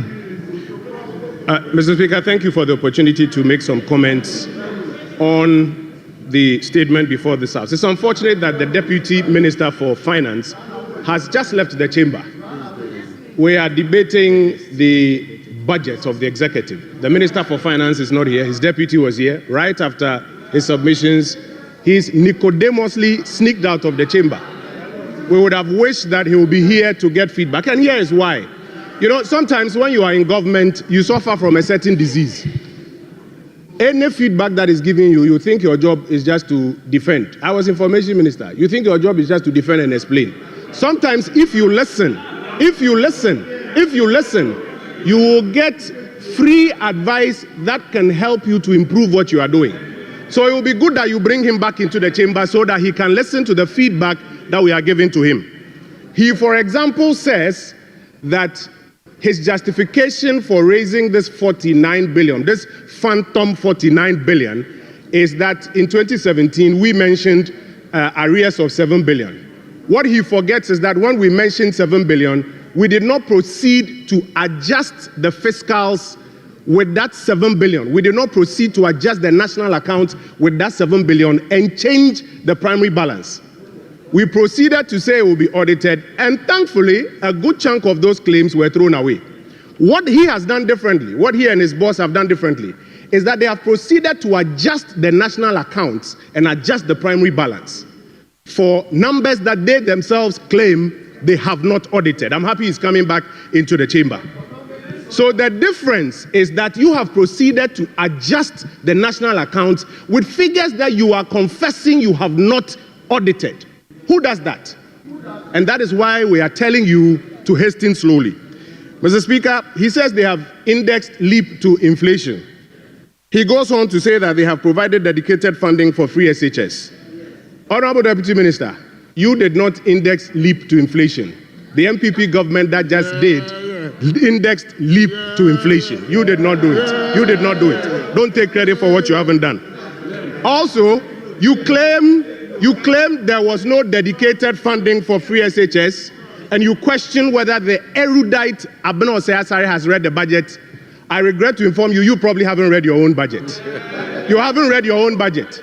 Because if you have read your budget, you will find out that the dedicated funding for free SHS was a goods and services allocation of ABFA. Honorable Deputy Minister, ABFA. What you have done, and again, you tell the people of Ghana that you have uncapped NHIL and Get Fund. That's not true. Let me show you why it's not true. It is the Earmarked Funds Capping and Realignment Act. What that law says is that you cap 14 funds. And if you find that any fund requires its full allocation, you restore. That's what you have done. If you wanted to uncap, you know what you do? You repeal the whole legislation. Why have you not uncapped all the 14 funds? This will be nothing to write home about. You told us between pages 3 and 20.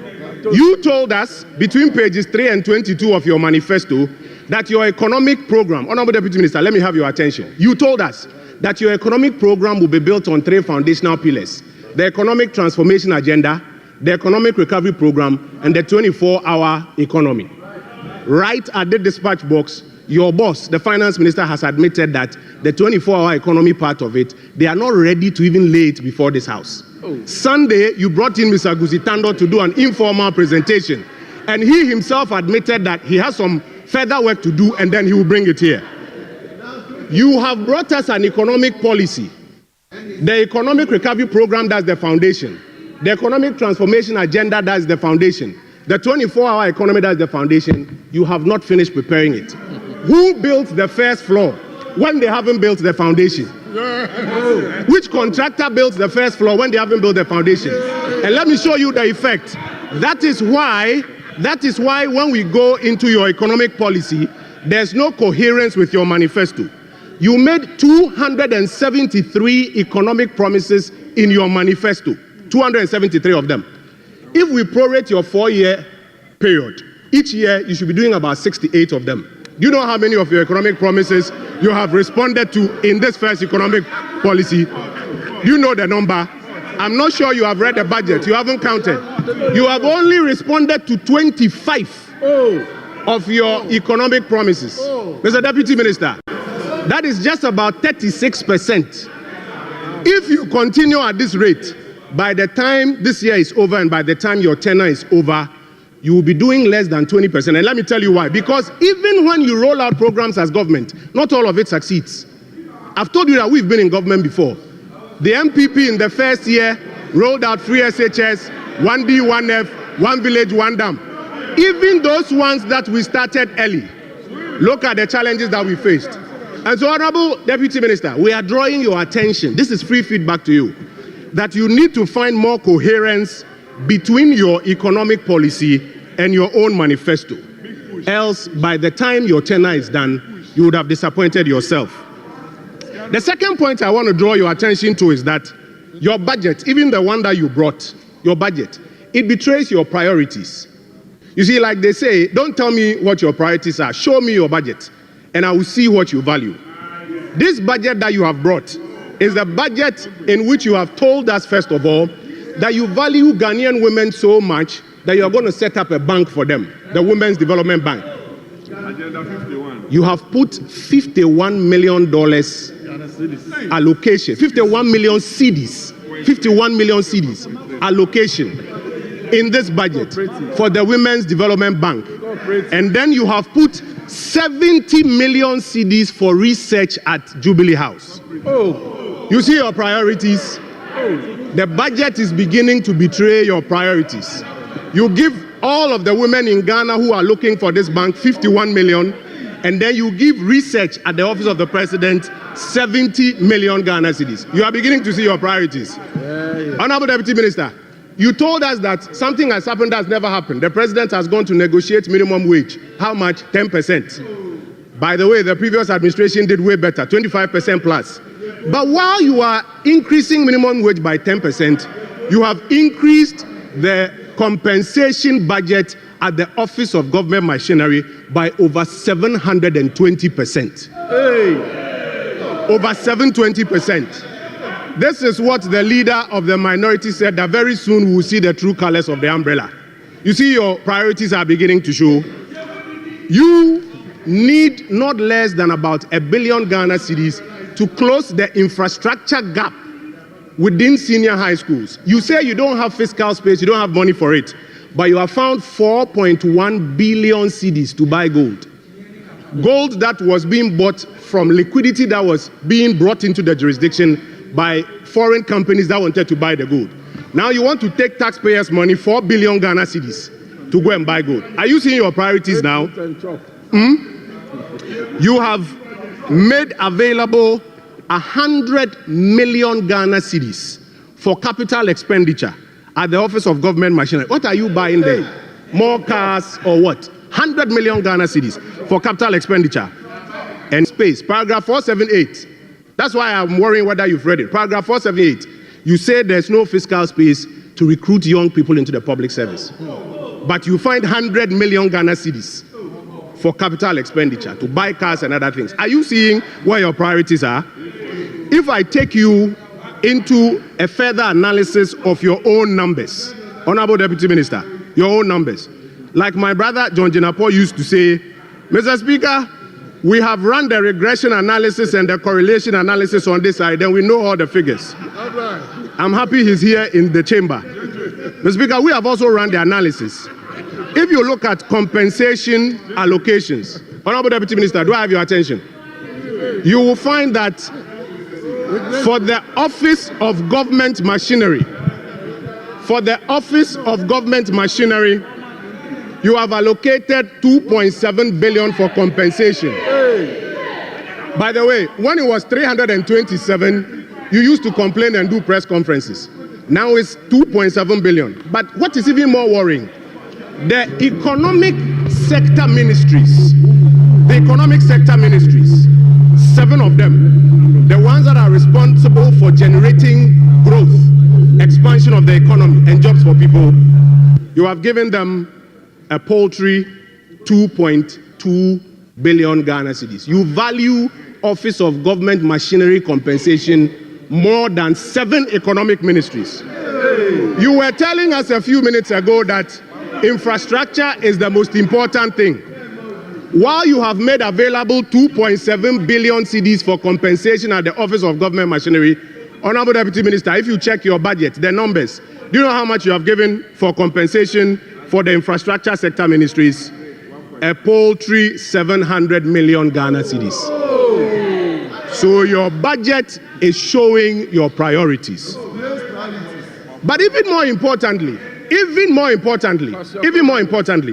I keep reminding you that the most important things that the people of Ghana are looking for, improvement in cost of living. Between the State of the Nation address and your economic policy and your budget, you have conveniently forgotten about them. You told us that you were going to use the special petroleum levy to cushion people who buy fuel from increased fuel prices. Between SONA, budget, and economic policy, you have conveniently forgotten about it. Today, you have increased the cost of gas, which is used for producing electricity, from $7 per MMBTU to $8 per MMBTU. You know what it means. What it means is that the cost of power produced is going up. Then to add insult to injury, you have added to it that every 3 months there will be adjustments in utility tariffs. So what is going to happen is that utility tariffs are going to go up every 3 months. Is this the reset that you promised the people of Ghana? You told everybody that food inflation was so high it needs to be dealt with. My uncle is here. He has rolled out an interesting program which looks very much like planting for food and jobs. You are going to give support to farmers to increase production. I'm giving you honest feedback. The outstanding items like porous borders, transportation challenges, liberalized pricing regime at our markets, the program that you are talking about doesn't address it. So food inflation, you have not done anything about it. Transportation. Today, the Minister for Transport is now asking transport unions that they should hold on with transport fare increases. Because you haven't, as a government, introduced any policy to deal with it, despite what you told the people of Ghana. And so, my brother, the economic policy you have brought, it doesn't respond to the key issues. Worse is that you have introduced new taxes that will worsen the cost of living.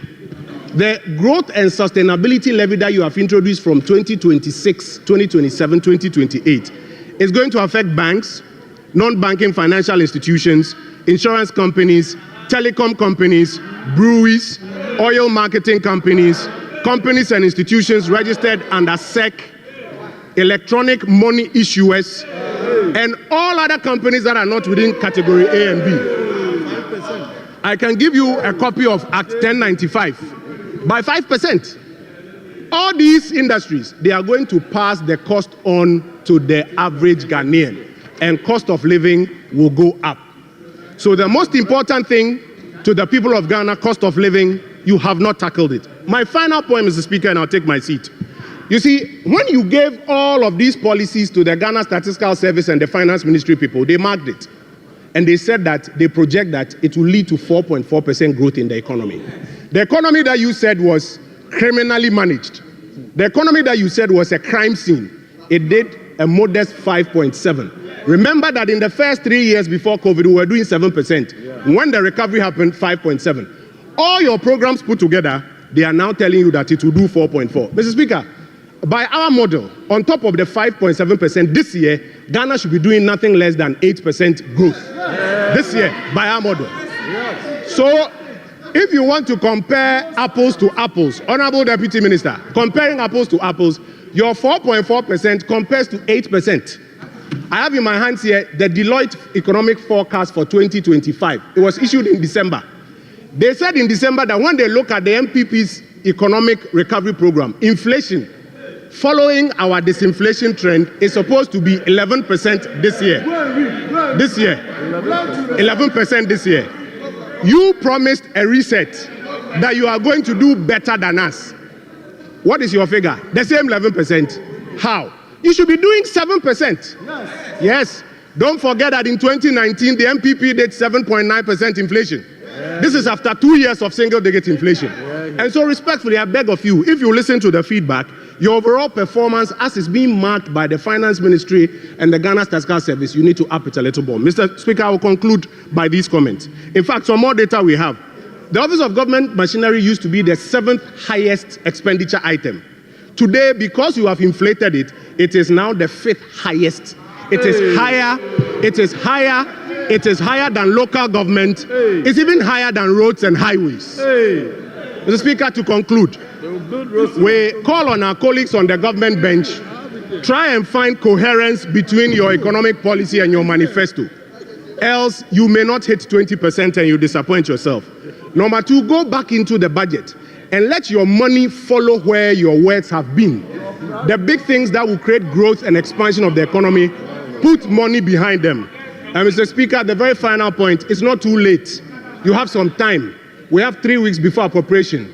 Just like how the Finance Minister came back to correct himself that he wants to amend the Income Tax Amendment Act to actually include betting tax, you can still come back and make corrections, and we in this mighty minority will support you to pass that budget. I thank you, Mr. Speaker, for the opportunity.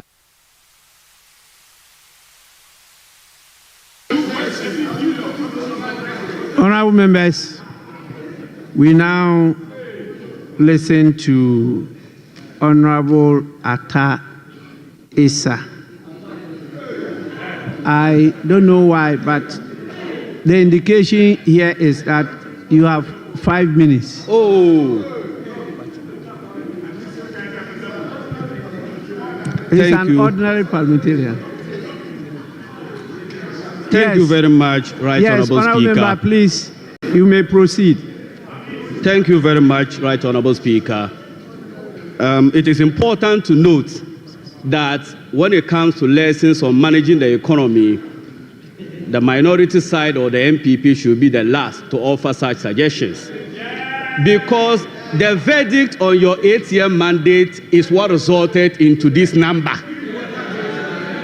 The verdict onto the Ghanaian economy, how you performed, resulted into this number.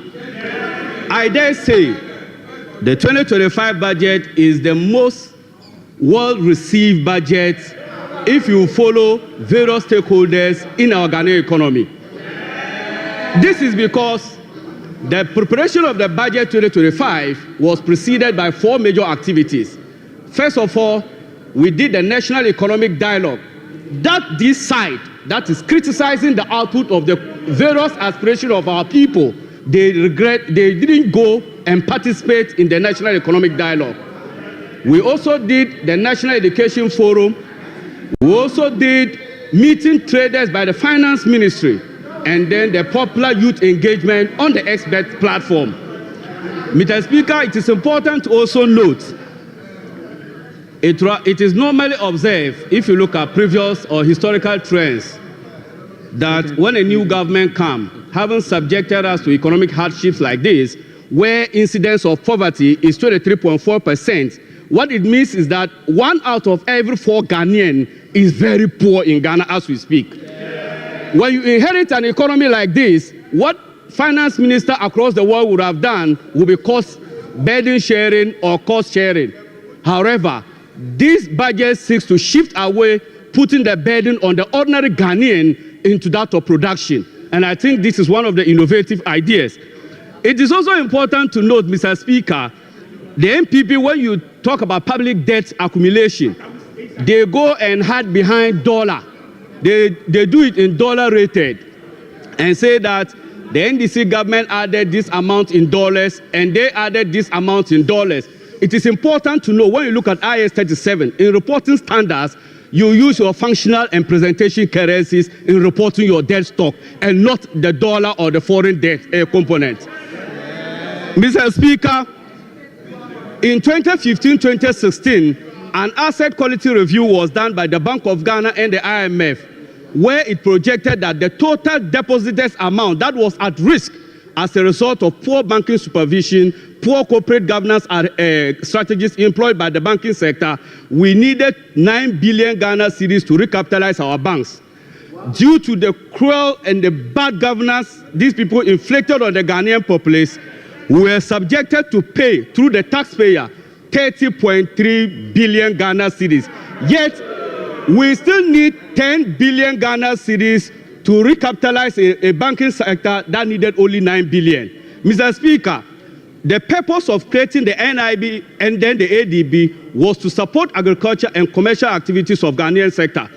As we speak, we need 2.2 billion Ghana cedis to recapitalize those 2 indigenous banks.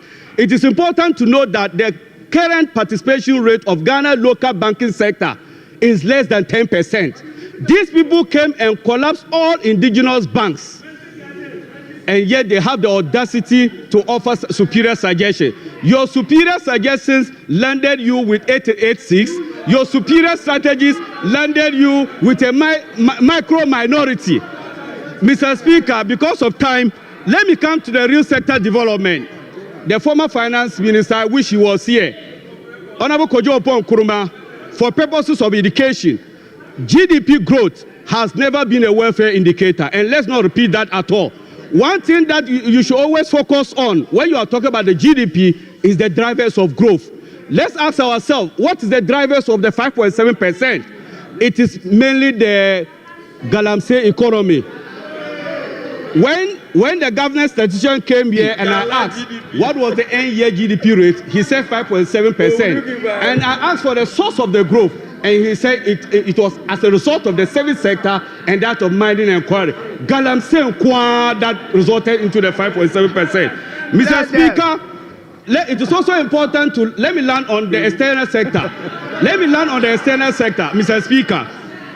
The MPP were so quick to celebrate the 4 months of import cover as was presented by the finance minister. But what they forgot to understand was that you did a 37% cut on the external bondholders to our external creditors. 37% on their principal.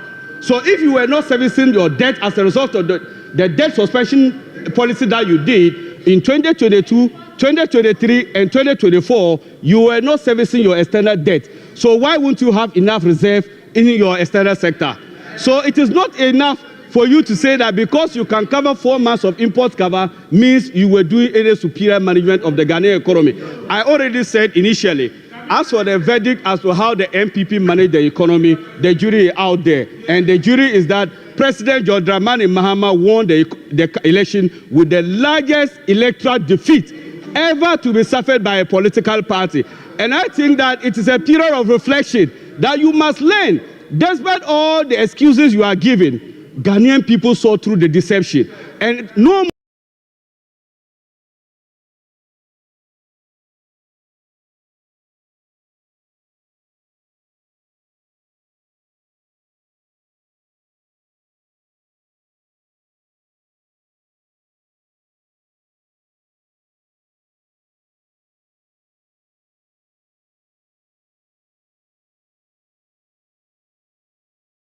more deception to the Ghanaian person. The average Ghanaian knows that 2.3 million Ghanaian people cannot afford 3 square meals. That is the bread and butter issue that this budget seeks to do. Thank you so much, Mr. Speaker. I'm grateful.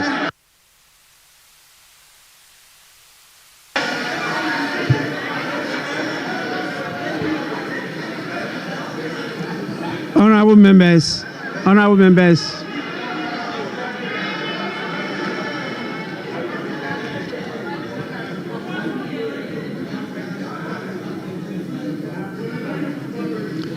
members, I think the Atta Asa did very well. The submission, your submission was within the 5 minutes. And we should encourage people to do so.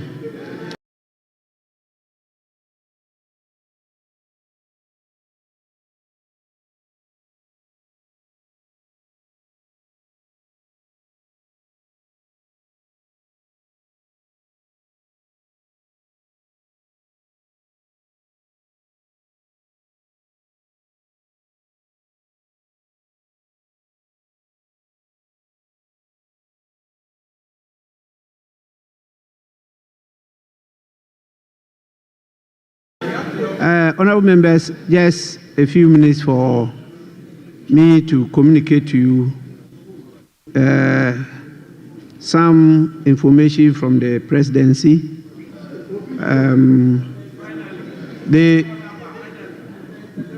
You may be misinformed. The first one,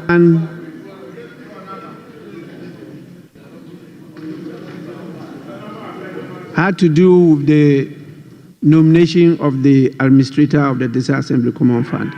You recall a few days ago, I think almost 2 weeks, I read an earlier communication. That one dealt with appointment as acting. But this one is dealing with the nomination for your prior approval. It's dated 10 February, which meant there was some problems with it getting to my office. We got it just yesterday, and it reads, nomination of administrator of District Assembly Common Fund. In accordance with Article 2524 of the Constitution of the Republic of Ghana, 1992, I submit through you to Parliament for approval the appointment of Mr. Michael Harry Yamson as the administrator of the District Assembly Common Fund.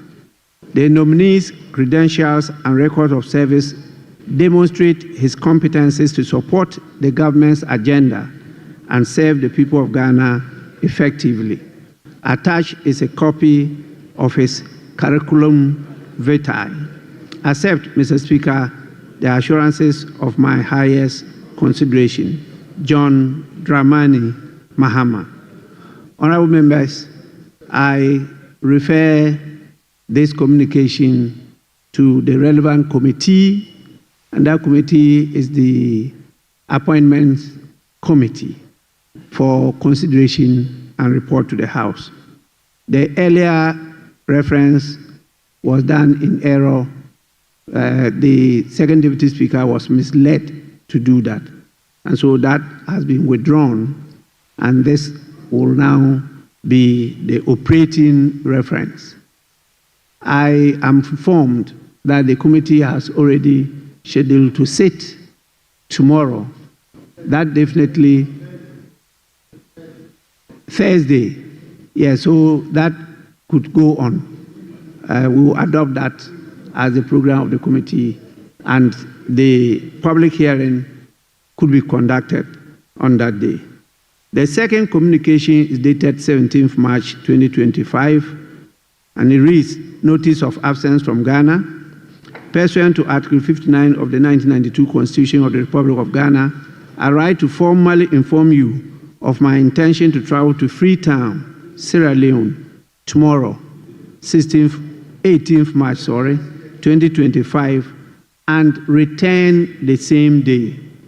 During my absence, the Vice President, Professor Nana Jane Opoku Ajiman, shall, in accordance with Article 68 of the Constitution, assume my duties. John Dramani Mahama. Honorable members, the second Deputy Speaker to take the chair. We will now give, yes.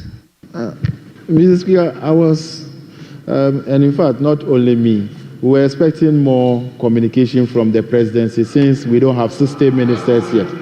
The 4 ministers, the president had informed us that he was doing so. Mr. Speaker, we were all expecting, as you were presiding, that at least we'll hear the 4 ministers. And if it is not available, now that the vice president is acting, she should appoint the 4 so that we can be able to know that the 60 ministers are all in place. The minority deputy whip is completely out of order. Yes, second Deputy Speaker to take the chair. We have still a tall list here, so please, members, abide by the time limits. We have still left with about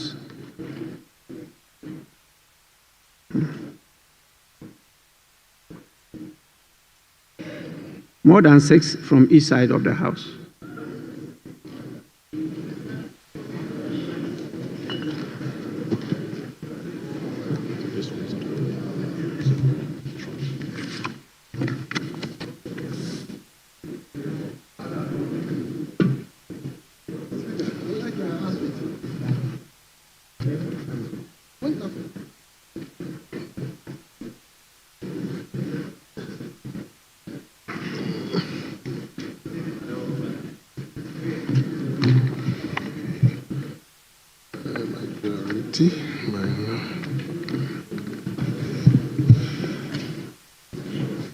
Is it the turn of Honorable Gideon Boako?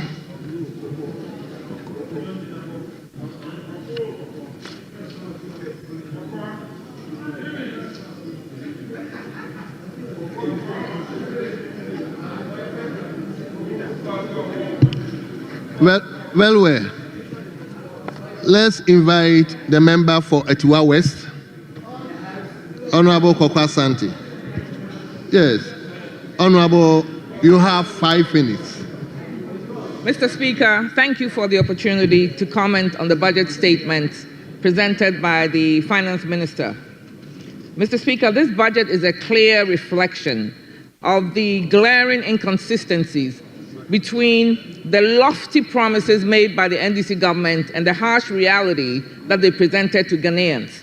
In effect, Mr. Speaker, the big push couldn't push. Yes, the big push couldn't push. The big push could not push. Mr. Speaker, the NDC government campaigned heavily on the cost of living, promising to abolish and also rationalize some 14 taxes outlined in their manifesto to ease the burden on Ghanaians. However, when it came to actual implementation, they only abolished, in effect, 3. That's all they abolished, falling far short of their grand promises. Mr. Speaker, the 2025 budget statement has failed to deliver on the government's promise to ease the cost of doing business, particularly at the ports. Despite the government's assurances and commitment to rationalize the port taxes, fees, and charges, the budget is completely devoid on this issue. No major downward adjustments to port fees or import fees have been announced, leaving the business community deeply disappointed. Mr. Speaker, when the Finance Minister presented the 2025 budget, we expected bold, clear policies to fulfill the government's promises. Instead, we heard vague references to adjustments, a term that in reality signals even higher costs for Ghanaian businesses and consumers. So, Mr. Speaker, instead of providing relief, the government has extended the special import levy from 2024 to 2028. This conflicting approach by the government of extending, on the one hand, an import levy from 2025 to 2028, while promising tax rationalization or reduction, raises concerns about the government's commitment to reducing the cost of doing business. The business community deserves on businesses.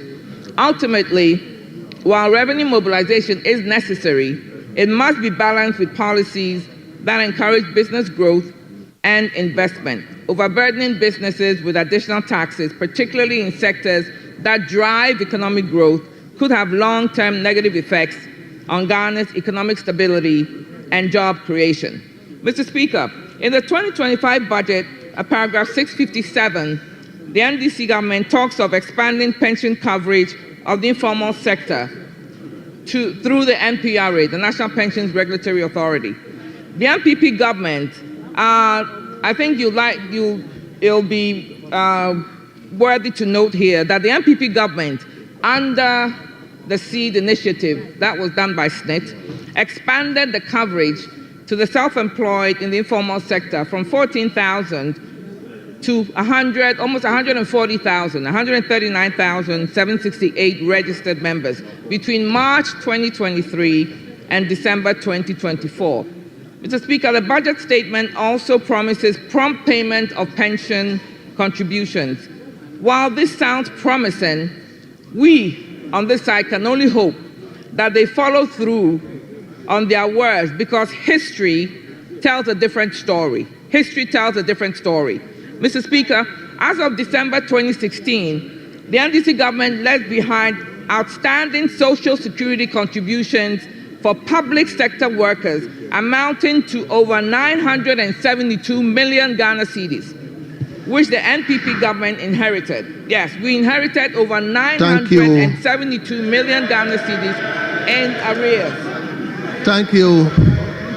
Conclusion. Honourable Member. Okay. Unlike the NDC government, which allowed pension arrears to go up, the NPP government actually took responsible actions and has paid all the arrears to date. Mr. Speaker, in conclusion, I'd like to also touch on the Women's Bank. The Women's Development Bank, which the NDC has touted that they will establish.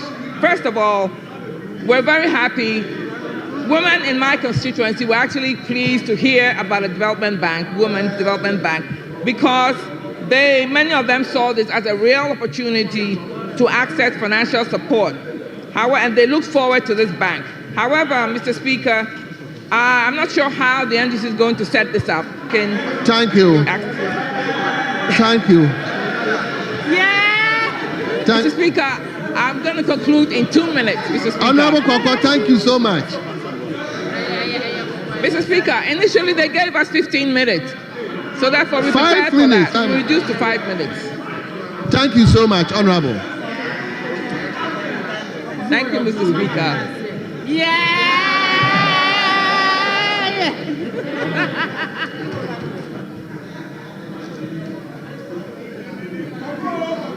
Yes, honorable members, it is now the turn of Honorable Suleimana Adama.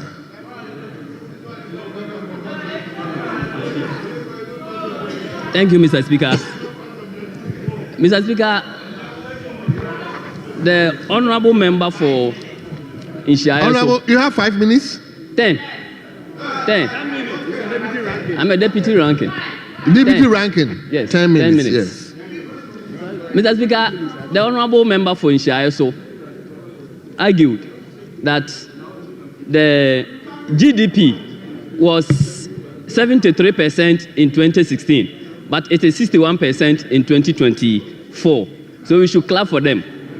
Honorable Mr. Speaker, the highest inflation to GDP ever recorded in this country was in 2022, when we made 94%. Debt to GDP. Mr. Speaker, debt to GDP in 2022 was 92%. Mr. Speaker. Honorable members, please. Mr. Speaker, I'm coming to him. Honorable members, please, if you find anything wrong, dot it. According to him, he found something wrong with Honorable Doc. Well, just dot it. Just. Honorable Kojo Pangroma.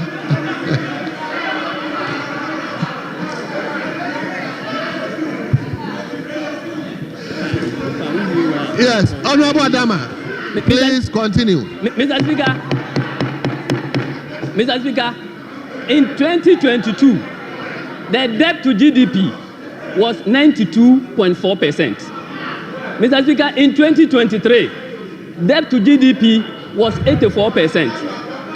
Mr. Speaker, debt to GDP... Honorable members, can we please give him a hearing? Mr. Speaker, debt to GDP is 61% in 2020, was 61% in 2024.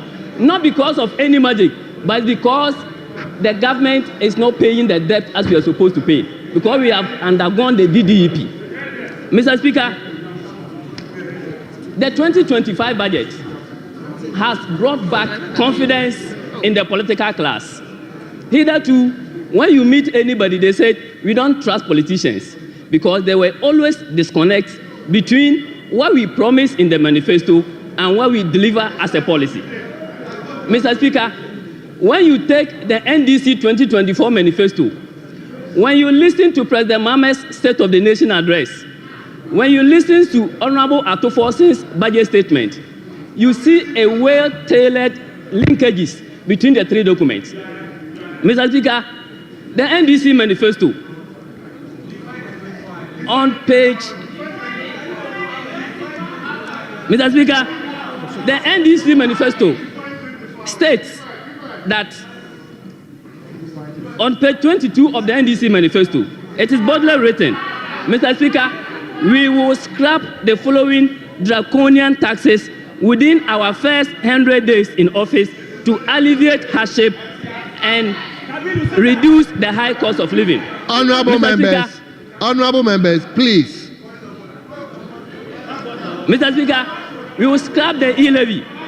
We will scrap the 10% levy on bet winnings. We will scrap the emission levy. Mr. Speaker, flowing from the promise and in the spirit of staying true to the Ghanaian people, the budget has proposed to scrap all these nuisance taxes.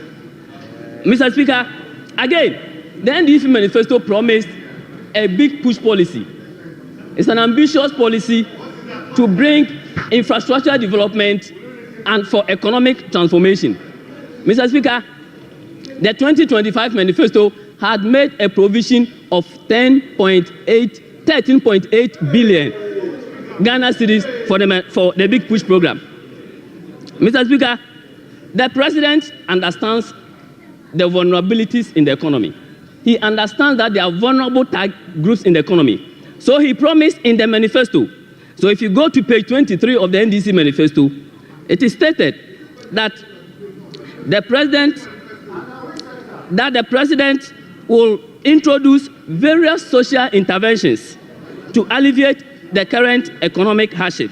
Mr. Speaker, he promised to bring no academic fee policy for first-year students in all public tertiary institutions. Mr. Speaker, he promised that there will be free tertiary education for all people with disability.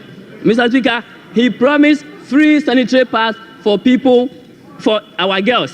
Mr. Speaker, he promised free primary health care. He promised the Mahama Care Initiative.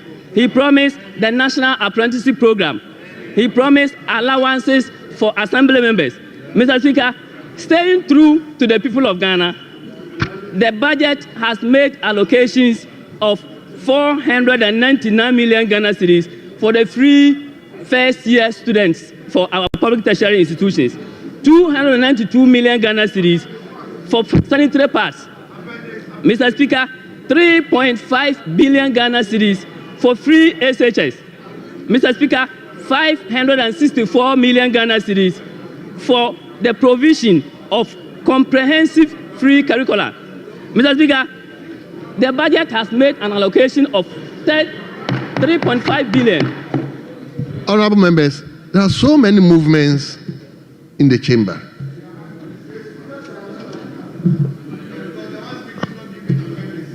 Please, is that your case?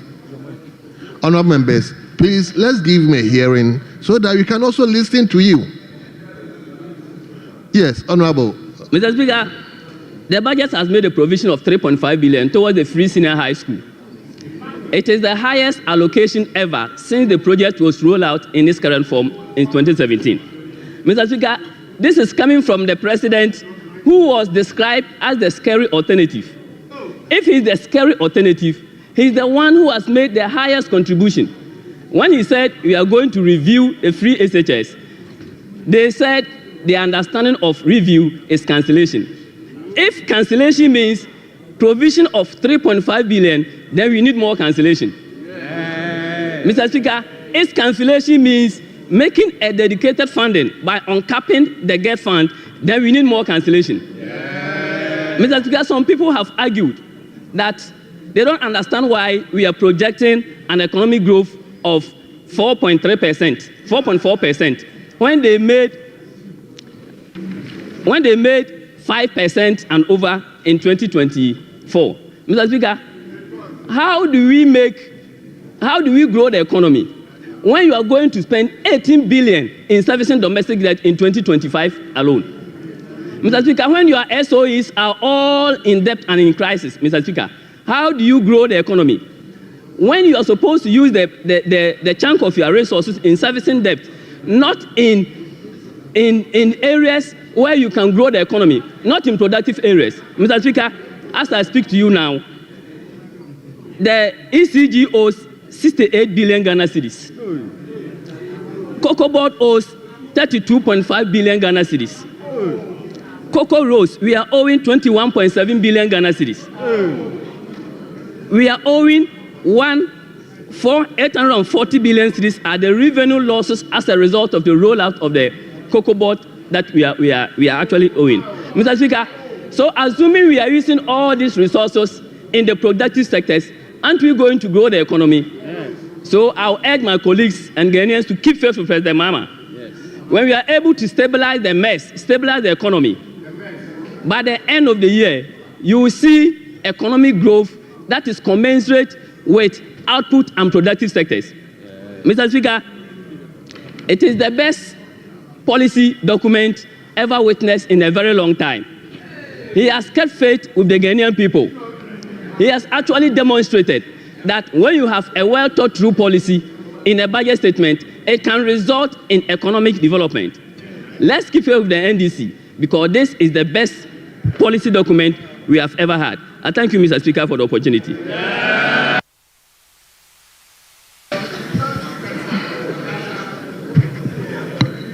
Yes, Minority Leader. Yeah, Mr. Speaker, I am on my feet to raise a matter that has come to the attention of the caucus. That has to do with a referral made some few minutes ago by Right Honorable Speaker. Mr. Speaker, the Disassembly Common Fund Administrator, the letter that came, which you made referral to the appointment committee. Mr. Speaker, yes, indeed, we've scheduled the nominee to come on Thursday. A moment ago, Mr. Speaker annulled your referral and indicated that you did so in error and that you were misled. These are his words, I'm quoting, that the second deputy speaker was misled into making a referral. That notwithstanding, he upheld the effect of the referral to say that he has become aware that on Thursday we are going to do the vetting. Mr. Speaker, the rule as I've been made to understand in law is that you cannot place something on nothing. It will fall and it must fall. If the tree upon which the fruit bear is poisonous, the fruit itself cannot be edible. It will also kill. So, Mr. Speaker, I do not know the exception to the rule being introduced here. We know that Mr. Speaker is not in the chair, so we would follow the appropriate processes. But it is important that we bring this to the attention of the House, that to the extent that Mr. Speaker has annulled the referral, then all other things must go with it. And Mr. Speaker re-echoed that this is the new referral he is doing, and the earlier one was not properly done. So, Mr. Speaker, I don't understand how we would have to uphold the action that was taken in terms of the committee writing to the nominee to come on Thursday. That if the actual referral is annulled, then all other things become void. And we start the process again. I'm concerned about the precedent we may be setting as a result of this. But these are matters that we will take up properly through a proper procedure in this House for Mr. Speaker to have a second look at it. We know that you cannot be in a position to rule on this matter, but we felt it has to be brought to the attention of the House for the purposes of Hansa. Thank you so much, Mr. Speaker. Thank you very much. Majority Leader, will you comment on that? Mr. Speaker, I really don't understand the drift of this whole discourse about rules and practices and etc. I think that what happens at the level of speakership should remain at the level of speakership. I have some indications regarding what happened.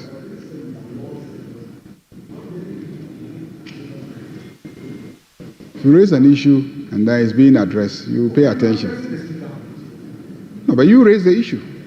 If you raise an issue and then we are called upon to comment and then you turn your back and then you are discussing other matters. Yes, I think, but I haven't seen the records, but I think there was an error in the original communication. There was an error. And what the Speaker sought to do is to correct it.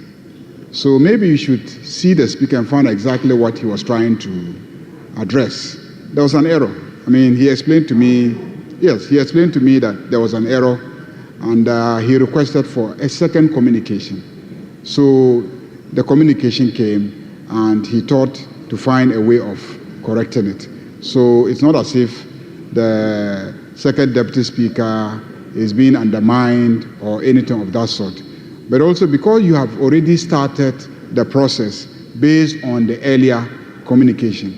Whilst he's trying to address some issues of error in our records, I think that you should continue with the arrangement. You've already created an expectation. You've invited the nominee is still the same person, nominee hasn't changed. So let him come and then take him through the process. Besides, your MPs are looking for their share of the common fund to carry out the various development activities in their constituencies. The longer you delay the appointment of the administrator of the common fund, the longer our various allocations are going to be delayed. So I think that you started the process already. Let's continue.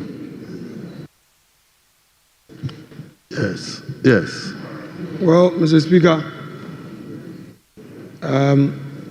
the majority leader, who is leader of government business, he alone goes to the Jubilee House, and he alone knows what happens.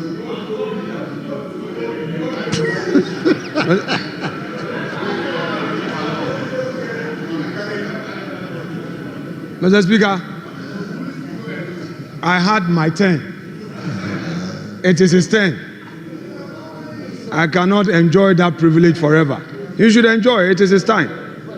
Mr. Speaker, he goes there alone. And if under this whole reset government, a letter could come all the way from Jubilee in error, and it has been corrected, which we don't have a problem. Mr. Speaker, we believe that if it's indeed been corrected, let us start the processes properly. Mr. Speaker, because the originator of the letter concedes that he's a first timer. He debated strongly with some energy. And Mr. Speaker, when you see talent, you must say it. This parliament, a lot of first time talent. And I also enjoyed Honorable Kasatintin, making solid points. I don't know your name, but I watch you in admiration. And I want to acknowledge that for Hansard and that of my colleague Kasatintin. We gave you a match. And then somebody was quoting inflation to be 94%. Next time, never. You say inflation to GDP at 94%. Inflation to GDP, 94%. Leader. Is that what you were taught? Leader. Is that what you were taught in majority? Minority leader. Inflation to GDP, 94%. Minority leader. Don't make that mistake in this chamber again. Honorable members, please, leader. I think this issue, we should let it rest.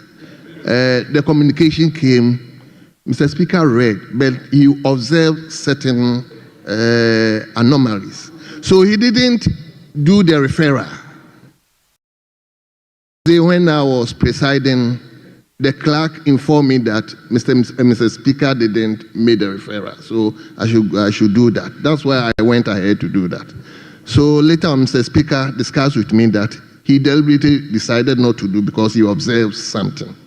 So please, I don't think there's any issue we have to raise about this.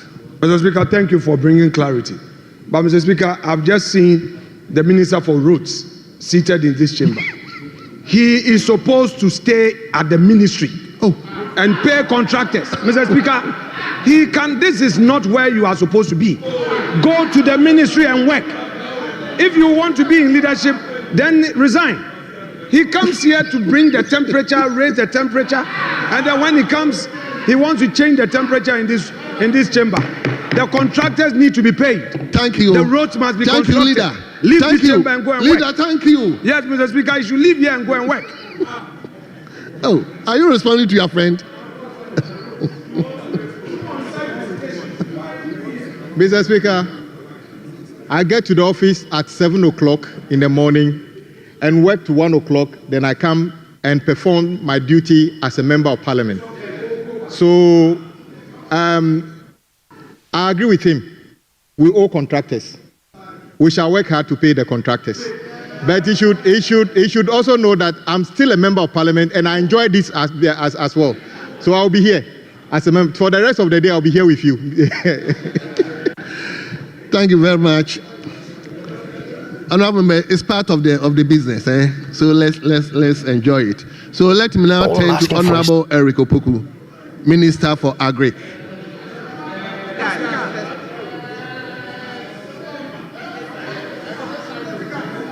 Excuse me, hold on, Honorable. Who just spoke? No, Honorable Koko spoke. Oh, yeah. Yes. So, honorable members, please. Yes, that is right. So, let me turn to Honorable Osenyako. Thank you very much. Honorable Osenyako. Yes, thank you very much, Mr. Speaker. You are chairman. You have 15 minutes. I'm the ranking. I'm no more the chairman. Ranking, 15 minutes. That and time make your mom miserable. Time has changed indeed. Yes. You have 15 minutes. Stupid! How dare you lay your hand on me? Mr. Speaker, I just want to make a few comments on the motion on the floor. Mr. Speaker, we on this side, our duty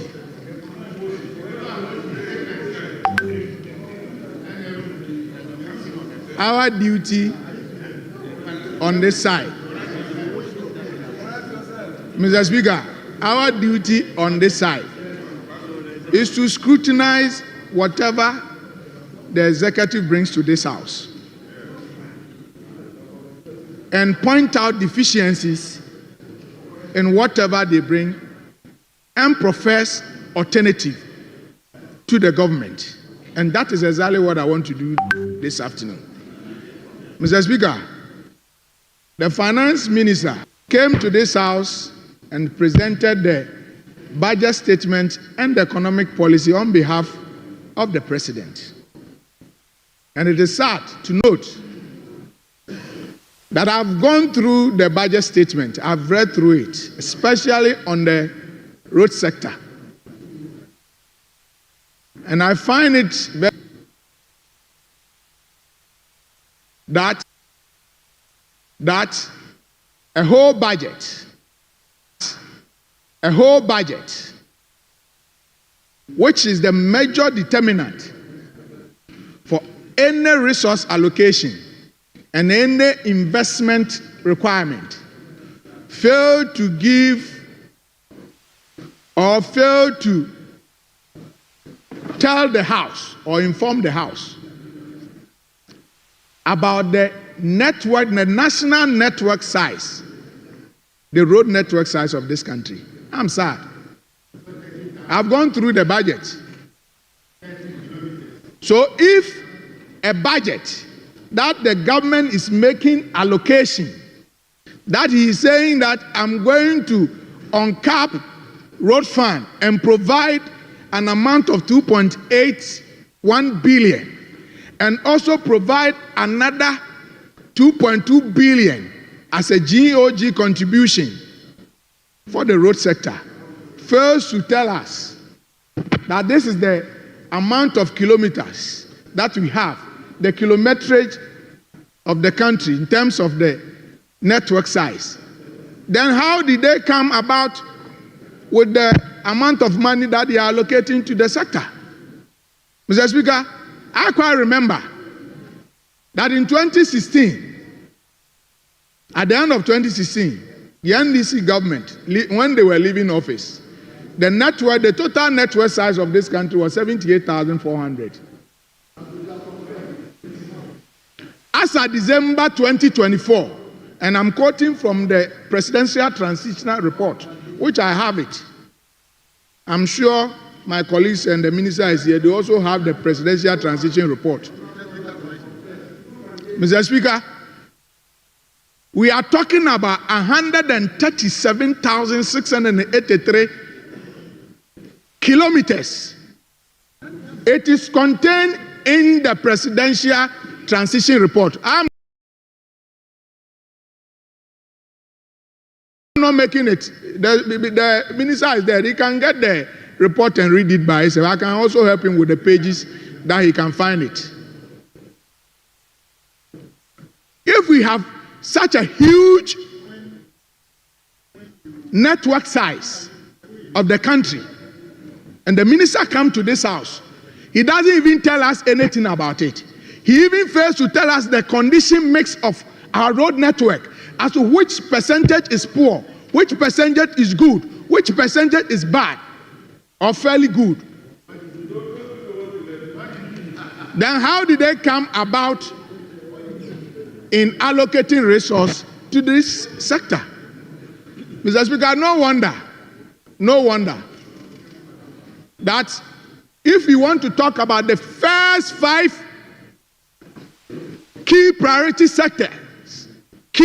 sectors under this government, the road sector is not part of it. And it's very sad. I have it here. It's here, if you want to doubt it. I have even gone ahead to design and make maps for you. Graph is here. In 2024, I will call it Dedication under 2025 is the number 1 on it. Health is number 2. Interior is number 3. Defense is number 4. Then Office of Government Machinery is number 5. I want to tell you, let me tell you about 2024. 2024, education is number 1. Health number 2. Interior number 3. Roads number 4. And defense number 5. No wonder that, Mr. Speaker, if you take the report, their own budget statement, if you want to go to if you want to check appendix 1C, paragraph 2.1, under construction. Sometimes they come here and they make a whole noise. That you say you constructed, it's not true. I am not saying it. I have the report here. They should read. And they will see the performance of the construction sector. The performance of the construction sector in your own budget is 9.6. That is how we perform. So if you see that from Ofanko to Nsawam is being constructed, if you see that Tama Motorway is being constructed, if you see other major roads, if you see Aflao, Tama to Aflao is being done. If you see Tama to Akosomo Road is being done. Then, Mr. Speaker, you should know, Accra to Dodo, I have not even mentioned, then you should know how much the previous government have spent in making sure that he fixed our roads.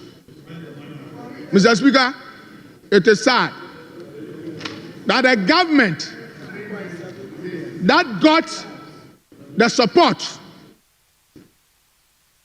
of Ghanaians to win power now is telling us, when a lot of Ghanaians are expecting that they ask for the NDC government, they are coming to construct our roads.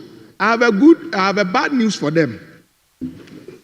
If you look at what they themselves are presented to this house, those people who are expecting their roads to be constructed, I am telling you, the Mahama government says that it doesn't have enough money and your road is not priority for them. But you want the government to come and tell me, if you want to understand and you want to know, if you want to know what I'm saying, go and read the budget. The budget is for you to read and understand, not for you to read alone. Read and understand what it is contained in the budget. If you don't understand it, how would you be able to? Mr. Speaker, then and again, the finance minister in presenting the budget, I heard the minister talking about the road ministry has committed this country into almost about 103 billion. Mr. Speaker, I'm going to use this time, even if that is what is going to take all my time, to educate everybody in this country and every Ghanaian. You hear this commitment is, they have committed 100 billion. But when you are reporting, when you came to this house to even report about the liabilities of this of the country or the ministry, they said they are going to construct the road from Parliament here to, let's say, Circle. They have programmed it for 5 years. The following year, they also have the same opportunity to do it. So if you come here and create the impression that as if the previous government have saddled this country into, in any case, Mr. Speaker, those commitments that they are saying are not liabilities sitting in the books of the ministry. Most of these projects that they are talking about, most of this have not even gotten commencement certificate. They are sitting in the books. And I am challenging the minister that he should come to this house and tell us how many of this amount of this project that he's claiming that we are owing this, the ministry has committed into almost 103 billion Ghana. How much of it is a running contract? I remember the last time I threw the challenge to the minister to be able to go back and audit it. In any case, when they were leaving office in 2016, there were a lot of commitment they have also done. But Mr. Speaker, I'm not here to politicize the issue. It is time for us as a country to be able to deal with this matter. And it is so because every government comes and there is some kind of commitment and indebtedness because there is a funding gap at the ministry. Nobody wants to talk about it. If you have a ministry that presents a budget and they come and out of the budget, government says that I can only provide only 30% of your budget. How do you expect the ministry to work? Mr. Speaker, so that is why I'm saying that we are here for the people. We are here for Ghanaians. And therefore, if we want to make sure we provide the needed support and the services to the Ghanaian people, then we have to do the right thing. Mr. Speaker, I am happy the minister spoke about the reintroduction of the Road 2. It is not news. Page 85 of the media budget review in 2024 media budget, which was presented by my colleague Amin Anta in this house, mentioned it. And in fact, Mr. Speaker, processes started, stakeholder consultation started at the ministry. So it is not news. But I am happy that the new government is taking the matter up and ensuring that this matter that every Ghanaian is talking about, we are able to do it. But the caution is, Mr. Speaker, it is not because we want to gain political advantage that we say we want to bring the toll collection back. If we want to bring a toll collection, the reintroduction of the tolls, if we want to bring it back, and we cannot put measures in place and accumulate enough to fix our roads, then there is no need for us to reintroduce it. So, Mr. Speaker, yes, the government want to please the Ghanaian people because they are voted for, but they have to be cautious how they want to carry on or how they want to execute their programs. That is what I want to assure them, that we on this side, if they are doing the right thing, we are going to support them. But if they are doing the wrong thing, we will put them on their toes. And I'm happy the minister is here. Thank you. A former colleague. So, Mr. Speaker, in conclusion, you have to pardon me to just make this small comment. Mr. Speaker, they talked about the big push. Mr. Speaker, How much of this big push is going to the road sector? I want to know. How much of it is going to the road sector? And how come that an average of $2.5 billion now turned to $800 million? That is equivalent of about 13.8 billion. So I want to urge the minister, the finance minister, thank you, Honorable Ranking, to ensure that he give the necessary investment that is needed by the road sector so that the road sector can thrive. Thank you, Mr. Speaker. Thank you very much. Well, let me now turn to Honorable Eric Opoku.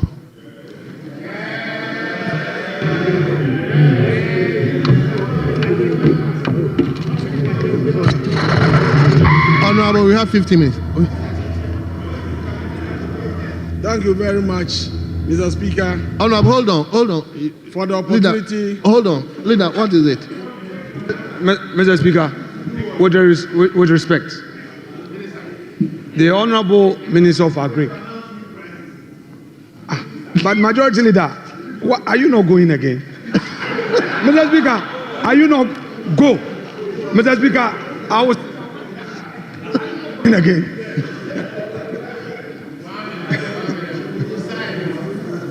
But your deputy is here. Why are you returning? Mr. Speaker, I rest my case.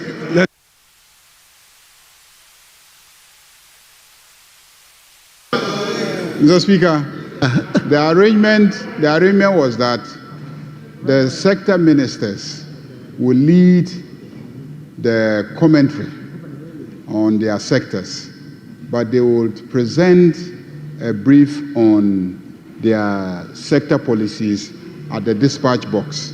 So I actually thought that was what he was trying to draw the attention of the minister to. So I was waiting to hear what he would say. So that really is the understanding, that they are not really debating, but they are going to come and then present their sector.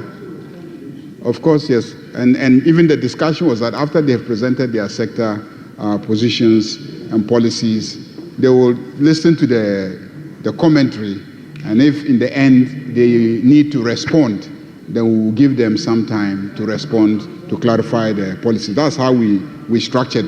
We started with the finance minister because the finance minister presented his here, and his deputy was here, so that if there is any need to respond to anything, his deputy could respond. So that's the arrangement. So with that arrangement, it means once the minister is on the dispatch box, there wouldn't be any interruption. Yes, the minister will not be interrupted. Yes, Honorable Minister. Thank you very much. You want to stand there? Oh, okay. Wherever. Yeah, he wants to debate. He's not. I hope you enjoy. You want to be there. Very well.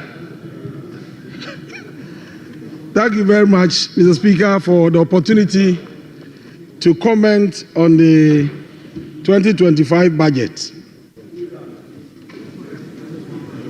Mr. Speaker, first and foremost, to have a better appreciation of the contents of this budget, you must understand the theme. The theme of this budget is resetting the economy for the Ghana we want. Mr. Speaker, what is the meaning of reset? Reset means to set again or differently.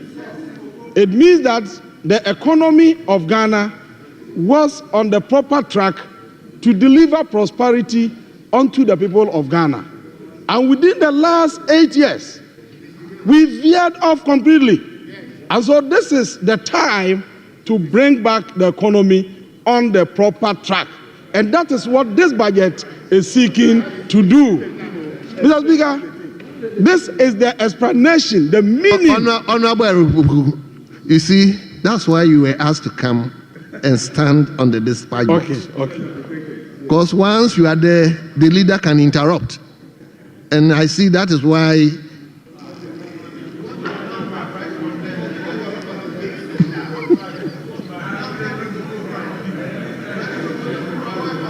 Yes, leader.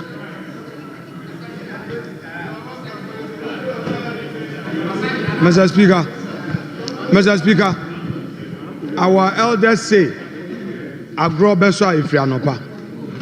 Mr. Speaker, I am surprised that the Minister of Agric is here to defend a budget.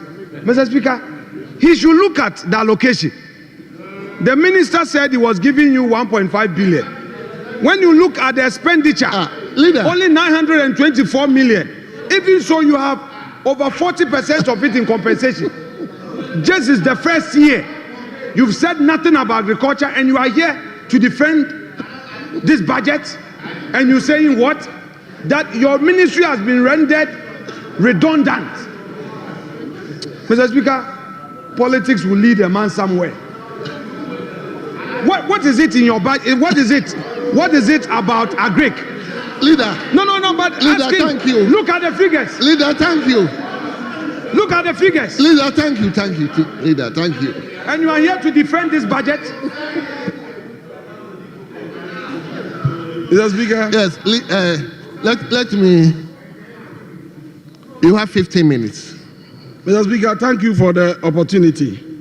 Mr. Speaker, I believe that the practice in this House is that when the budget is presented, we look at the policies first and then we move to the appropriation.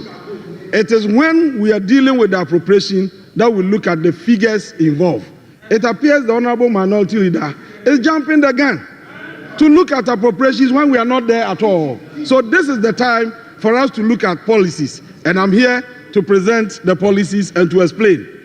Mr. Speaker, the theme of the budget says that resetting the economy for the Ghana we want.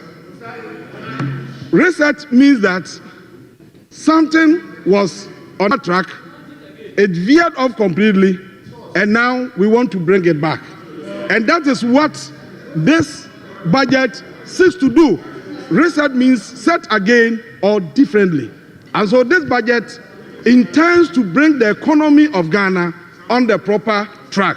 And so, Mr. Speaker, I would like to focus on where the economy was, where it veered off to, and the measures we are putting in place in the budget to bring back the economy on the proper track to deliver prosperity to all Ghanaians, including our minority, the few people who are here as minority members. Mr. Speaker, in 2016, we have been told that growth rate was 3.7%. And they said that 2024, they recorded 5.7%. And therefore, we should praise them. Mr. Speaker, in 2016, when the Ghanaian economy recorded growth rate of 3.6%, as they are saying, food inflation was 9.7%. Food inflation was 9.7% from your own budget in 2017. Today that you are talking about 5.7% growth rate, your food inflation is hovering above 23%. And you know the implications of rising food inflation. When your food prices are going up, it means that you are pushing a lot of people into the abject poverty zone. So you are making Ghanaians poorer and poorer, even though you claim you have recorded growth rate of 5.7%. Mr. Speaker, in 2016,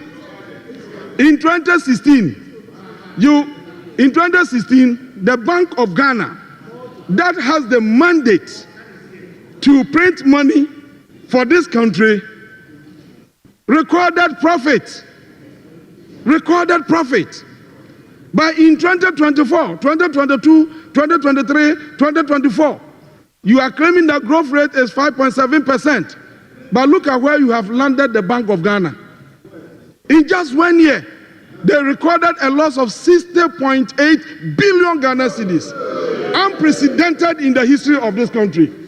That amounted to $5 billion United States dollars. And for the first time, your government in 1 year, in 2 years, 2022, 2023, borrowed almost 80 billion from the Bank of Ghana. Source, you are asking for source. It's in your own records. It is here in Parliament. It is something that is here in Parliament. Mr. Speaker, this is an indication that, this is a clear indication that the Bank of Ghana must indeed be reset. And that is exactly what this budget is seeking to do. Mr. Speaker, in 2016, when the growth rate was 3.6%, food import bill was hovering around $800 million. And today you are touting growth rate of 5.7%, when the food import bill is above $2 billion. Have you forgotten the unemployment rate, which in 2016 was around 5.23%, and is today in 2024 was around 14.7%. And you sit here touting 5.7 growth rate as an achievement? It appears you don't understand the budget. You are lost completely. In 2016, there was nothing like that exchange program. You came into office, you borrowed, you expended the money, and when the time was due for you to pay, you didn't have the capacity to pay. That is reckless borrowing. There was no arrangement for you to pay. And so you had to go to your creditors to plead for the postponement of your debt. That is the meaning of the debt exchange program you implemented. And you know the implications of what that program that you did? The budget says that because of the debt exchange program, in 2025, the debt that you postponed, the money you expended and refused to pay and postponed for us to come and pay, that amount alone, 2025, under this budget, we are paying 18.3 billion. 2026, we are paying 22 billion. 2027, we are paying 58 billion. 2028, we are paying 53 billion. All together,